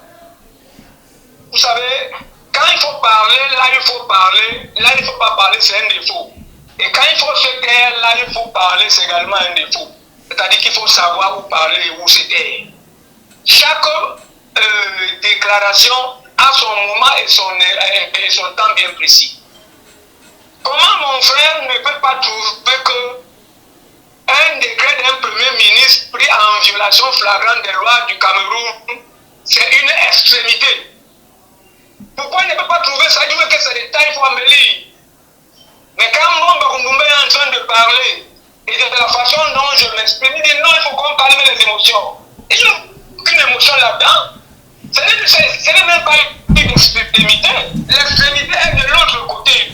Ah oui, de l'acte accompli. De l'autre côté. Okay. Quand Kanganji prend un arrêté qui reclasse un quartier de 3e degré en 2e degré, c'est une extrémité. C'est de l'autre côté. Mais quand le peuple est en train de dire, bon voilà, rentrons en justice. Et si alors on va même en justice, reste à savoir si c'est pas eux qui ont ces magistrats, ces procureurs, ces présidents de tribunal. Mais quand on va dire on ramène la tradition en exergue, on nous fait comprendre que non, ne soyons pas extrémistes. Quelle est cette affaire-là, mon frère? Quelle est cette affaire? De toute façon, moi je dis une chose. Oui. Nous savons que Paul Biya a dit plusieurs fois dans son discours à nos frères du nord-ouest et du sud-ouest, je vous en prie, je vous en supplie, sortez de la forêt, bâtissons le Cameroun ensemble, faites vos réclamations, on va vous écouter, on va faire les efforts. Mais alors, si vous ne sortez pas, ils seront obligés de faire appel à une autre force, non? C'est pourquoi quand moi je déclare que si l'État ne nous écoute pas, si la justice, si tous les efforts que nous sommes en train de faire, le gouvernement, et tout, malgré tout ça, là, on nous piétine. On va faire appel à la 4e justice traditionnelle. Pourquoi on peut dire que c'est une extrémité? Non. Moi, je dis, monsieur Toundi, vous allez descendre faire le reportage, vous allez découvrir qu'il y a d'autres réalités au-dessus de ce que nous sommes en train de dire. Ah. Tout est écrit. Oui, tout est écrit. Je vous dis, la maïture ne peut pas, puisque quand j'ai rencontré Mangabi Roger à Yaoundé, oui. On parlait en français et en langue maternelle. Il m'a dit qu'il était victime de cette affaire chez lui parce qu'il est ressortissant du canton Ben. Je lui ai dit, mon frère, n'amène pas ça chez moi. Il m'a dit, oui, ça ne viendra pas. Mais 1 an et 2 ans qu'on cheminait ensemble, je me suis rendu compte que ce monsieur est dans une démarche autre. Mais quand je suis en train de faire du recul, et je vous rappelle qu'à l'instant même, parce que je me souviens dans le cas, mais quand le préfet posait un acte, le totem apparaissait très rapidement, et puis les comptes étaient réglés, on appelle ça chez nous l'Obama. C'est connu dans le plan national, même comme on nous a connu d'avoir levé le chapeau d'Aïdjou. Mais nous, tout au moins au jour d'aujourd'hui, les panafricanistes et les spiritualistes et les légalistes, nous nous rapprochons de la loi, nous nous rapprochons du gouvernement en disant, monsieur le Premier ministre, on vous a induit en erreur. Ah. Bon, si évidemment c'est une erreur, mais nous restons plus polis et courtois. Mais je vous rappelle, monsieur Toundi, la DUP parlait de 1800 hectares. La DUP, elle parle de 1800 hectares. Mais quand le Premier ministre reclasse et fait une délimitation, lui s'étend sur 2056 hectares. Les 256 hectares de plus sont de tout. Quelle est sa base juridique? Et quand on parle de 256 hectares, c'est énorme. Il s'agit de quoi, monsieur Toundi, pour que mon frère nous traite pour les extrémistes? Moi, je vous dis une chose. À un moment, il faut aussi apprendre à sonner la fin de la récréation.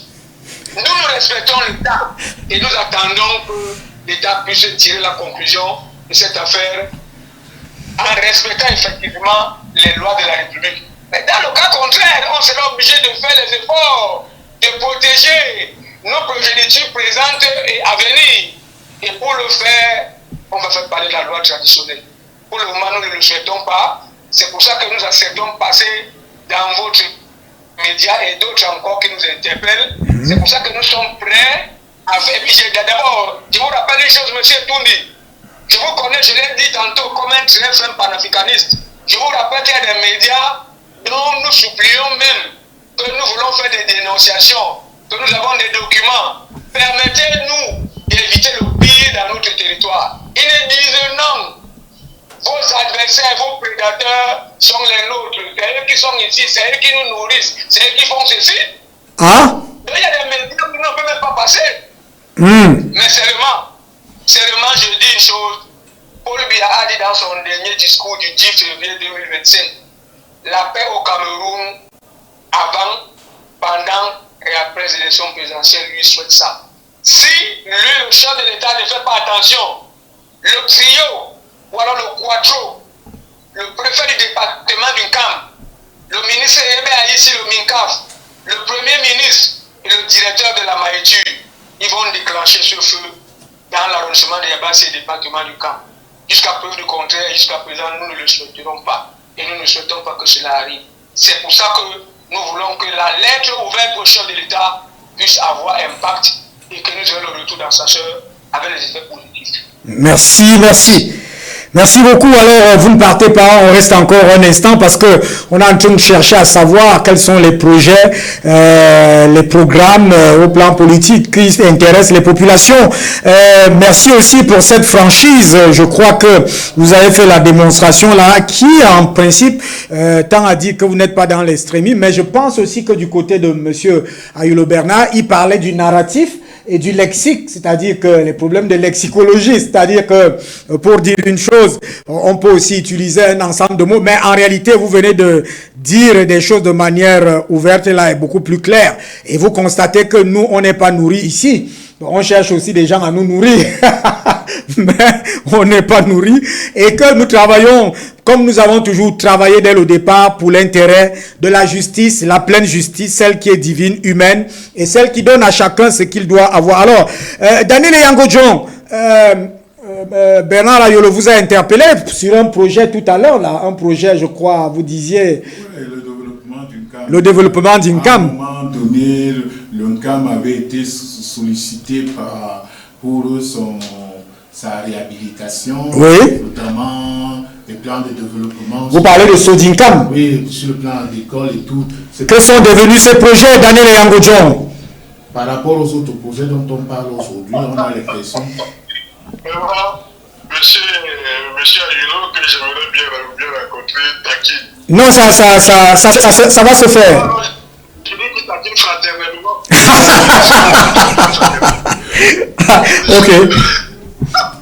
Je le remercie pour cette question. Mais c'est pas incroyable, monsieur Ayulo, vous revenez à ce projet. Ouais, c'est ça. Bon, écoutez, monsieur le journaliste, oui. Ce projet Société de développement du CAM. Oui. C'était un projet pionnier qui devait développer le CAM, se trouvait donc dans la zone de Gonjon. Parce que le CAM originel, c'est plus de 10 000 km². Mais avec le colon qui en a voulu un CAM, le CAM aujourd'hui se trouve à 6 200 km². Oui. Le CAM, c'est 6 fois le département de Fori. Le CAM. Mais c'est 6 fois le département de Fori. Donc, ce projet est prévu pour Gonjok là-bas. Et les pionniers ont été installés. Beaucoup de pionniers venus de tous les horizons, notamment de l'Ouest. Beaucoup de gens de l'Ouest qui sont nés là, n'ont même plus de racines chez eux. Et le projet est mort, comme d'ailleurs beaucoup de projets de cette époque-là. Quel est venu se déblai? Quel est venu ceci? Monsieur Ayulo me pousse à dire quelque chose que j'avais publié dessus. Monsieur le directeur, oui. Vous êtes un journaliste rompu, je vous ai suivi dans tout votre parcours. Oui. Je crois que je peux dire que je vous connais avons eu beaucoup d'entretiens. Tout à fait. Vous vous souvenez de mon édition sur Paul Biya, ce qu'il convient objectivement de célébrer. J'avais beaucoup parcouru, monsieur le directeur, quand vous prenez un pays qui n'a pas de monnaie, un pays qui n'a pas de monnaie, un pays qui a signé des accords de coopération qui sont des accords de perte de souveraineté, quand vous savez que ce pays, vous savez que la souveraineté, ce n'est pas un accompagnement du développement, c'est la fondation. C'est comme l'être humain. Un être humain qui n'a pas de personnalité, c'est-à-dire qui n'a pas de souveraineté au niveau mental, même si vous lui donnez 1000 milliards, il ne pourra rien en faire. Parce qu'il n'a pas de culture de souveraineté. Un pays qui n'a pas de souveraineté ne peut pas se développer. Donc, monsieur, je vous le dis, ce projet a été fait par monsieur Ahidjo, qui dépendait entièrement du colon français. Le colon français ne voulait aucun développement dans le camp. Ok. Je prendrai ce qui s'est passé par la suite, le projet Mungonkam. Mungonkam est très récent. C'est un projet qui a été fait par l'Union européenne pour développer le Mungo et le Kam. Mon frère vit à Corps, il s'appelle Malonte Dieudonné. C'est un commissaire de police divisionnaire retraité, il était également ministre. Nous sommes allés je vous dis ça en 2 minutes. Oui. Donc on s'en va voir, je lui ai dit que c'est impossible que l'Union européenne développe le Kam et le Mungo. On est parti.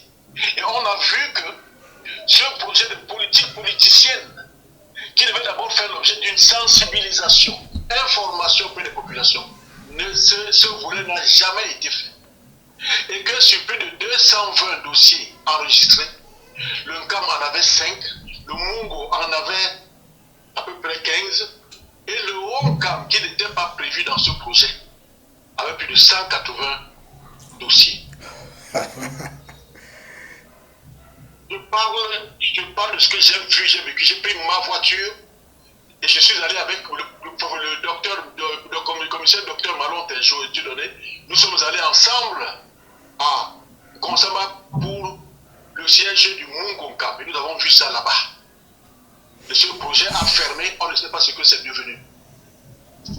Donc, tous les projets sur le Kam, au temps de monsieur le président Ahidjo, ont été fermés. Aucun projet n'était là-bas. Il fallait faire fuir les Kamois qui ont fui le Kam. C'était un camp de concentration à ciel ouvert. Ils ont fui à Loum, Benja, et on leur a fabriqué un camp Yabassi ici à. Voilà, pour leur permettre de fuir, et là ils pouvaient se retrouver. Le Kam a donc été enclavé, et c'est depuis Biya que l'on commence à reparler de goudronner les routes du Kam, de faire des débarcadères, de créer des sociétés et plein d'entreprises dans le Kam. Il faut le dire, c'est la réalité. C'est la réalité, malgré tout ce que l'on peut dire de Biya, mais il faut dire c'est la réalité. Donc nous sommes très amers quand nous voyons comment même Biya bien encore lancé un projet de ville, une nouvelle ville dans le Kam, et que des gens le sabotent. C'est du sabotage que se faire. Il faut le dire, c'est du sabotage. Le terme peut paraître extrême, mais il est conforme à la réalité. C'est un terme de description. Il est descriptif. Je regrette. Il est descriptif de la réalité. Tout à fait. Maintenant, quelqu'un vient me démontrer qu'il est décalé par rapport à la réalité, et on commence le débat. Donc, nous devons donc très mal. J'ai fait une édition sur ce qu'il convient de célébrer chez Biya. Comment Biya a protégé son prédécesseur. Biya n'a jamais dit qu'il a eu un pays en déliquescent. Vous ne pouvez pas vous développer, monsieur, sans monnaie, avec 11 accords qui vous pillent votre sous-sol. Vous ne pouvez pas. C'est impossible. Ce paradigme économique n'existe pas. Biya protège Ahidjo. Il a pris tous les cautions. Il n'a jamais dit que le pays qu'il a pris n'avait aucun avenir. Il n'a jamais dit ça. Et bien, moi je dis ça pas pour lui. Je suis Camerounais, je n'attends pas bien pour parler. Tout à fait. Je dis en tant que Camerounais que le pays qui n'a pas de monnaie, qui a des accords, des soi-disant accords, qui leur enlèvent toute souveraineté, n'a aucun avenir. Le Cameroun n'avait aucun avenir. Et toutes ces entreprises, je veux dire à Pédaïkoka, de ce qu'il racontait là, qu'on était prospère, on avait, je dis franchement, je suis déçu. Là, parce que vous avez parti avec les gens du LDPC, que vous allez dire ça. C'est impossible. Non, j'ai eu la chance de le rencontrer par le biais de mon cousin qui est là. Et j'ai dit, c'est impossible, vous ne pouvez pas dire qu'on était prospère. Parce que telle entreprise, cette entreprise devait fermer. Quelle était l'ingénierie qui les a créés? Sur quel mode de travail? Quelle était l'ingénierie financière? Quelle était? Vous verrez qu'au bout de 15 ans, 10 ans, ces entreprises étaient vouées à la fermeture. Oui, monsieur, c'est comme ça. Quand vous n'avez pas de souveraineté, quand vous n'avez pas de monnaie, quand vous n'avez pas de souveraineté, c'est comme ça. Tout ça, tout ce que vous voyez faire là, ça là, ce sont les éléphants blancs. Ils peuvent durer 10 ans, 15 ans, ils vont fermer. Ok. Merci. Les pays qui n'ont pas de monnaie, là, tous les 14 pays, tout ça en train de faire là, ce sont des crimes. Je prends le pouvoir aujourd'hui dans le pays ici. Tant que je n'ai pas de monnaie, je ne fais pas grand-chose, monsieur le directeur. Tout à fait. Je prends le pouvoir. Tant que je n'ai pas fait de monnaie pour mon pays, je ne prends pas de grands projets. Je ne peux pas, ce n'est pas la peine. Donc, je peux mon frère, mon âme, qu'il m'honore, qu'il soit mon frère, oui. Il a posé sur le Sodencam. Il a compris, il a tout compris. Merci beaucoup. Il dit d'ailleurs merci pour ses réponses. Beaucoup de projets de cette époque-là. Voilà ce que je peux répondre à M. Ayuno avec tout l'honneur, tout le respect que j'ai. Merci beaucoup. Vous ne partez pas donc, on va prendre juste une transition. On a 10 minutes derrière ou 15 minutes pour parler un peu de ce que pour vous, c'est pas parce qu'on va faire défiler les candidats ici et autres, ce que les populations ont besoin en termes de projets politiques, en termes de programmes politiques par rapport à la mouvance de la présidentielle. On va prendre la transition, on revient sur ce plateau, à tout de suite.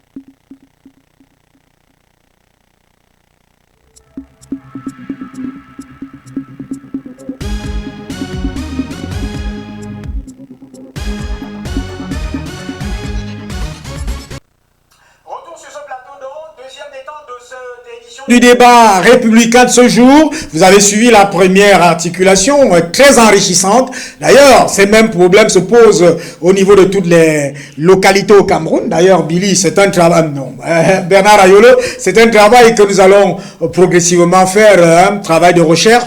Allons parler maintenant des besoins des populations, des désidérata des populations, de ce que Oumioba appelait à son époque l'élévation du standard de vie des populations. Et pour cela, je vais aller directement vers Sa Majesté. Sa Majesté Mbok Doumbé. Qu'est-ce que les populations ont besoin aujourd'hui lorsqu'on parle d'une présidentielle? Quels sont les besoins urgents?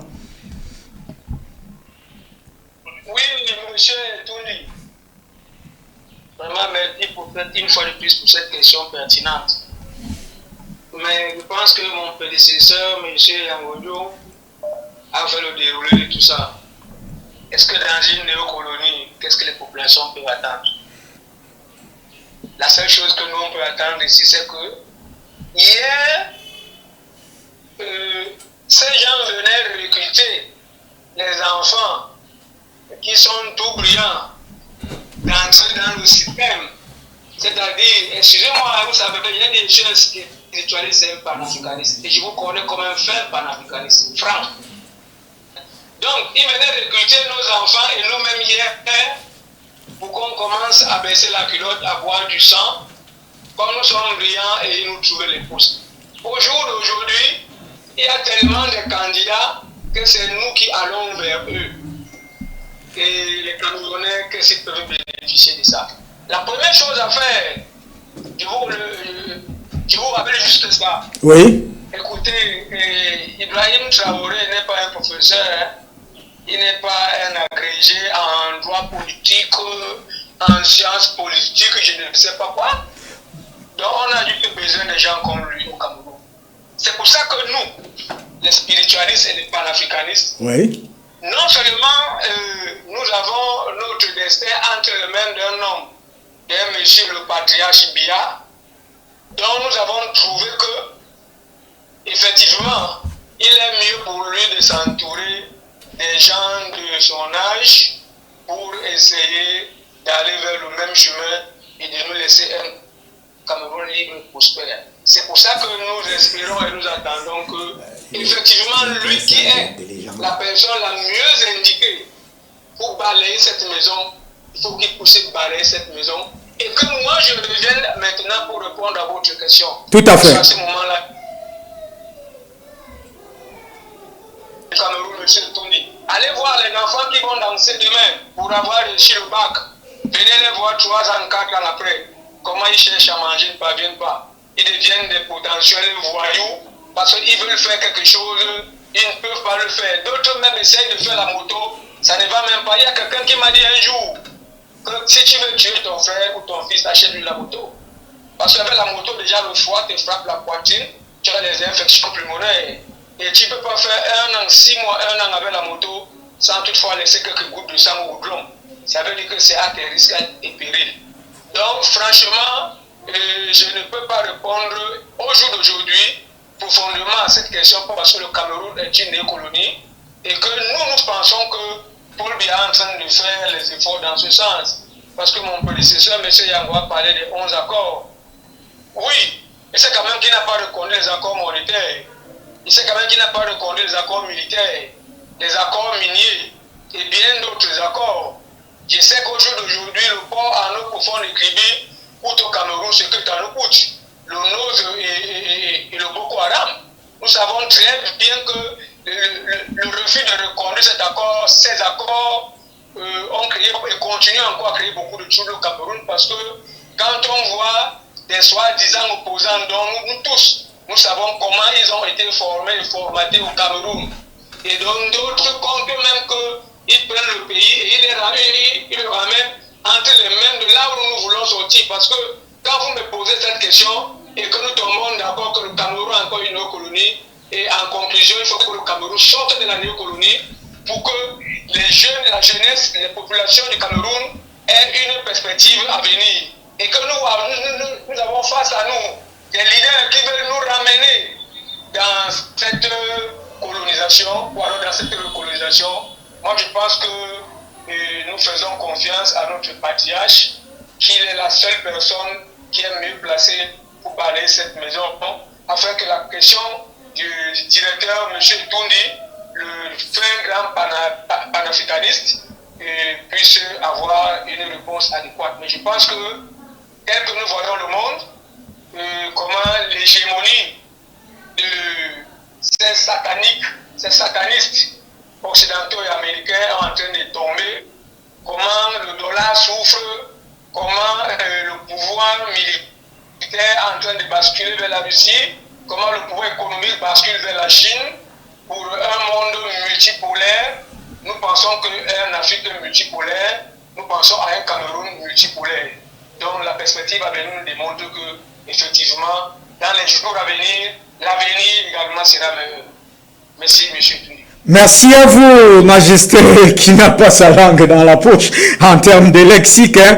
Bon, ça c'est aussi vrai parce que même dans ces milieux-là, c'est-à-dire l'extinction, le projet d'extinction de la famille humaine ne peut être qu'un projet, hein, je vous concède ce mot, comme projet sataniste parce que un homme et un homme, ça ne peut plus produire la famille, une femme et une femme, ça ne peut plus produire la famille. Donc, Lidjom, pour vous, quels sont aujourd'hui les besoins urgents du peuple camerounais, population camerounaise, en termes de projets politiques, en termes de programmes politiques, parce que c'est ce que nous voulons entendre. En fait, c'est ce que la plupart m'interpellent. Oui, les populations du Cameroun ont désormais le droit d'avoir des leaders responsables. Oui. Et des leaders assez responsables pour savoir qu'ils sont là pour le peuple et donc pour servir leur oligarchie mondiale. Le peuple camerounais, ma foi, a besoin de responsables qui sachent comment socialiser les revenus de la gestion décente pour un développement, pour un épanouissement de tous. Parce que nous venons parler des collectivités territoriales tout à l'heure. Oui. La logique, c'est la logique prédatrice, c'est la logique de corruption, c'est la logique d'inertie, c'est la logique de détournement. Et là, je ne pense pas que le peuple camerounais, prêt à aller aux élections, s'attend encore à retrouver ce genre d'acteurs. Mais aussi, il me semble que le peuple camerounais a besoin, nous avons parlé de collectivité territoriale, Oui. a besoin de politique axée sur une gouvernance géoéconomique où l'espace et son contenu sont l'enjeu principal des efforts de développement. On nous a parlé de Massumbu, on nous a parlé du Douala, on nous parlera de Yaoundé. Les gouvernants c'est une bonne émission. agissent comme si le développement doit être imposé. Et cet état d'esprit messianique n'a pas à prospérer parce que ça n'a jamais rien fait, ça n'a jamais rien transformé. Le Cameroun, en l'état actuel, 50, 60 ans d'efforts ne donne rien et on se dit il faut véritablement, nous avons opté pour la décentralisation, non pour les collectivités territoriales. Il faut écrire notre projet de collectivité territoriale. Non, sinon on va. À cela, je pense que c'est la gouvernance de proximité qu'il faut mettre en jeu. Ah, gouvernance de proximité. Oui, une gouvernance de proximité. Pour tous ces acteurs qui défilent et qui nous parlent de tribalisme, qui nous parlent de prestige de gouverner et à gouverner, ils doivent comprendre que c'est cette gouvernance de proximité qui pourrait permettre le changement. Ah, très important. Et nous sortir d'un Cameroun de boue, de poussière, de poubelles et d'inondations au gré des saisons. Merci, docteur. Cette indépendance et d'autonomie déclarée, il faudrait quand même qu'on arrive, lorsqu'on sortira de cette boue et de cette poussière au gré des saisons, je pense que là, on n'aura plus à courber les chiffres devant des prévaricateurs pour qu'ils ne puissent respecter les populations. Parce qu'il s'agit du respect des populations. Les gouvernants du Cameroun ne respectent pas les populations. Il faut le dire. Il faut les regarder en face et de leur dire. Merci à vous, docteur. Merci à vous, docteur Linjom. D'ailleurs, prenez l'habitude pour chaque dimanche. Je crois que vous serez là parce que vous avez toute l'expertise. Bon, c'est vrai que pour le médiateur qui est sur le plateau, la lexicologie, mais c'est une lexicologie aussi froide et directe. Alors, Daniel Yangodjon, vous qui avez parcouru le ciel un peu partout, vous avez certainement quelque chose. Et vous avez vu beaucoup de choses, vous avez dit tout à l'heure, vous et moi, je dois le trahir. On a travaillé sur beaucoup de choses. J'annonce d'ailleurs, vous avez sollicité tout à l'heure, je le rassure à Sa Majesté que nous allons nous impliquer dans cette situation avec un reportage que nous allons faire pour que ça arrive à qui de droit. C'est vrai qu'il y a des médias qui ne veulent pas en parler. Nous, on va bousculer cet équilibre-là. Alors pour vous, quels sont les besoins actuels et urgents des populations qui doivent se décliner en termes de projets politiques et de programmes de société? Oui, mais écoutez, si on prend le cas d'une CAM, il y a déjà le désenclavement, oui. Il y a la construction des débarcadères, parce que vous voyez que les routes qui sont dans le Cameroun jusqu'au bout sont des routes dites, je dirais, coloniales, de type colonial, c'est-à-dire que les petits sentiers oui. qui étaient faits par le colon juste pour permettre l'écoulement de ces marchandises vers les ports. Et nous avons remplacé le colon, enfin le colon, on l'a remplacé, c'est pas oui. Mais nous sommes restés avec ces mêmes routes, alors que le Cameroun a un réseau fluvial dense, immense, fantastique, c'est un vrai don du ciel, oui. Qui n'est pas exploité. Donc les débarcadères, l'économie bleue au Cameroun n'a jamais, à mon sens, n'a vraiment pas commencé. Et il est temps que l'économie bleue prenne toute sa place dans un pays bordé d'eau, plein de cours d'eau, qui a plus de 350 km de front maritime. Je prends ce côté-là, et tous les autres côtés, tous les potentiels du Cameroun, qui est un pays vide. C'est le débat doit se fixer sur ça. Moins de 30 millions d'habitants, c'est un pays vide. Donc c'est un pays qui a encore tout son avenir devant lui. Oui. Qu'est-ce qu'on attend du gouvernement? C'est qu'il fasse ce que tout gouvernement doit faire. Hein. Former les populations, les mettre au travail, prévoir la transformation des produits locaux, et éviter certains lexiques de genre lutte contre la pauvreté. Non, il ne faut plus parler comme ça. On lutte pas contre la pauvreté, on lutte pour la croissance. Voilà. Éviter le genre import substitution. C'est tout ça lexique. Il faut les bannir, puisque quand on dépose substitution, on dit qu'on est tourné vers l'importation, même si on veut y mettre un frein.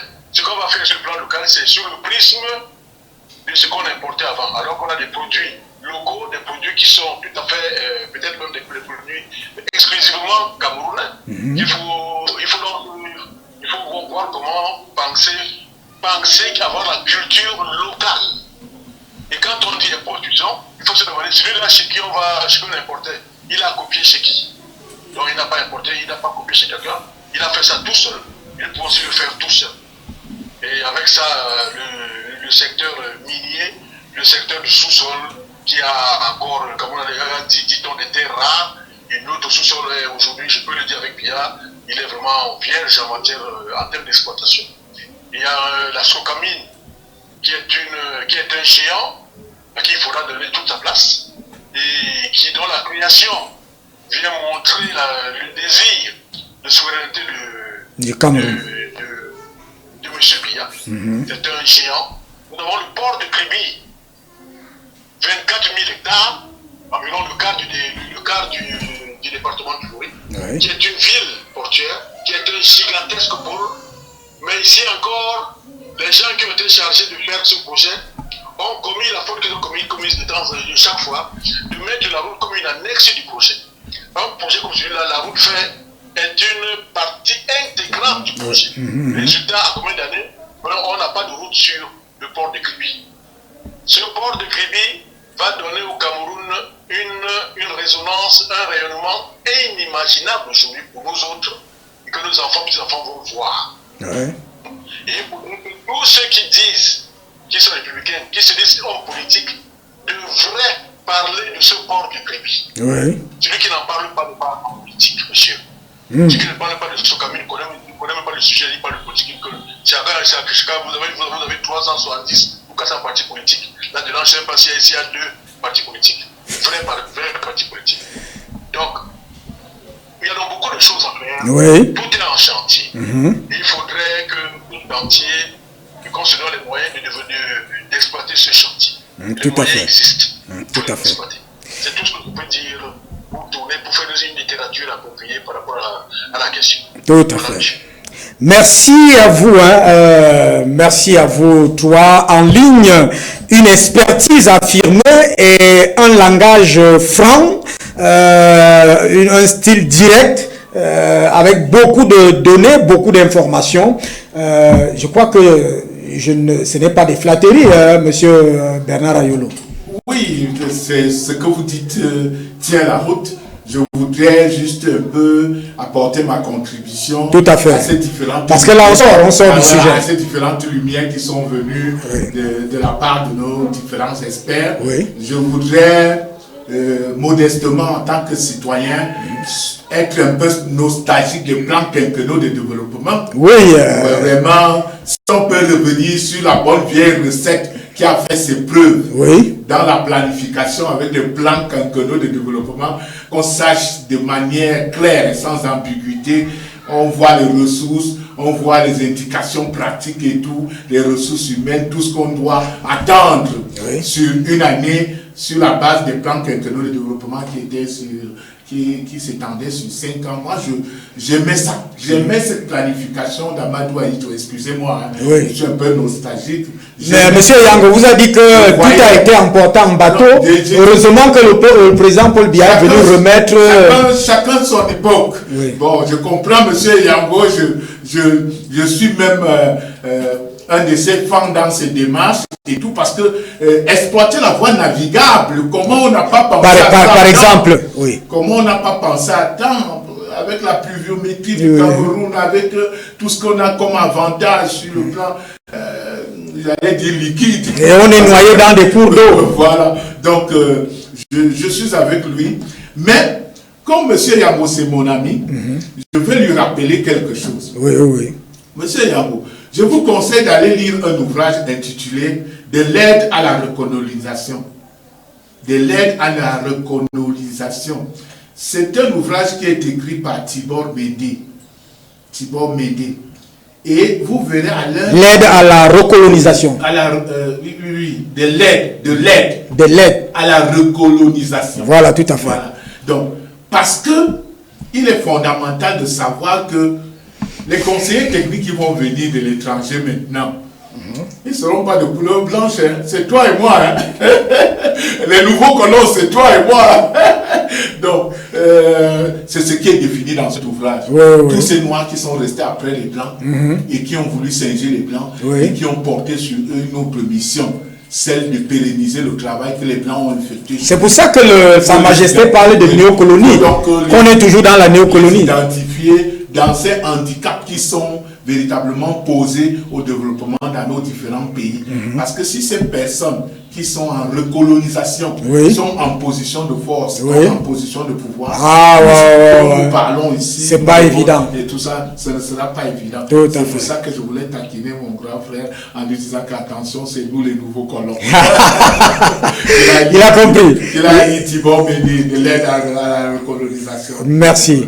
Alors, on termine cette édition en annonçant déjà que sur GMS, nous sommes sur la trajectoire des candidatures, des candidatures déclarées, prononcées ici dessus. On va les prendre ici progressivement. Mais nous, on va revenir sur la préoccupation qui est fondamentale, celle du développement et du bien-être des populations camerounaises, qui doit meubler le parcours de la préparation de cette élection présidentielle. Et naturellement, la paix. Sa Majesté a évoqué tout à l'heure que le président Paul Biya, lors de son discours à la jeunesse en février dernier, parlait de paix avant, pendant et après l'élection présidentielle. Merci pour vos contributions vraiment très représentatives. Bon, j'annonce déjà à Sa Majesté que certainement, il nous verra là-bas ces jours-ci. Et merci à vous, Daniel et Yango, vous avez toujours cet engagement, je le sais, il est sincère, il est vrai. Merci au docteur Linjon, qui en réalité est un écrivain prononcé dans les traces de l'ancestralité africaine, car pour lui, on ne peut pas se développer en étant autre chose que ce qu'on est ou ce qu'on doit être. C'est-à-dire ce qu'on a été, ce qu'on doit être et ce qu'on sera. Madame, salut, monsieur. Merci au président directeur général, Dr Luc Sangou, qui justement est avec nous dans tout ce travail de fourmi que nous sommes en train de faire. Bien des choses à Aimé Césaire Dambo, qui certainement a un cas de maladie, je crois. Ben Jonas s'empêchait à la dernière minute, c'est Pascal Oya aussi. Merci à Brandon qui maîtrise au niveau de la technique. Merci aussi à notre ingénierie digitale que je souhaiterais vraiment qu'elle se mette en place pour que, en principe, GMS Afrique TV puisse inonder l'espace numérique et digital. Quand je l'ai dit, madame, monsieur, bonsoir, retrouvons-nous demain pour Afrique Soir. Salut.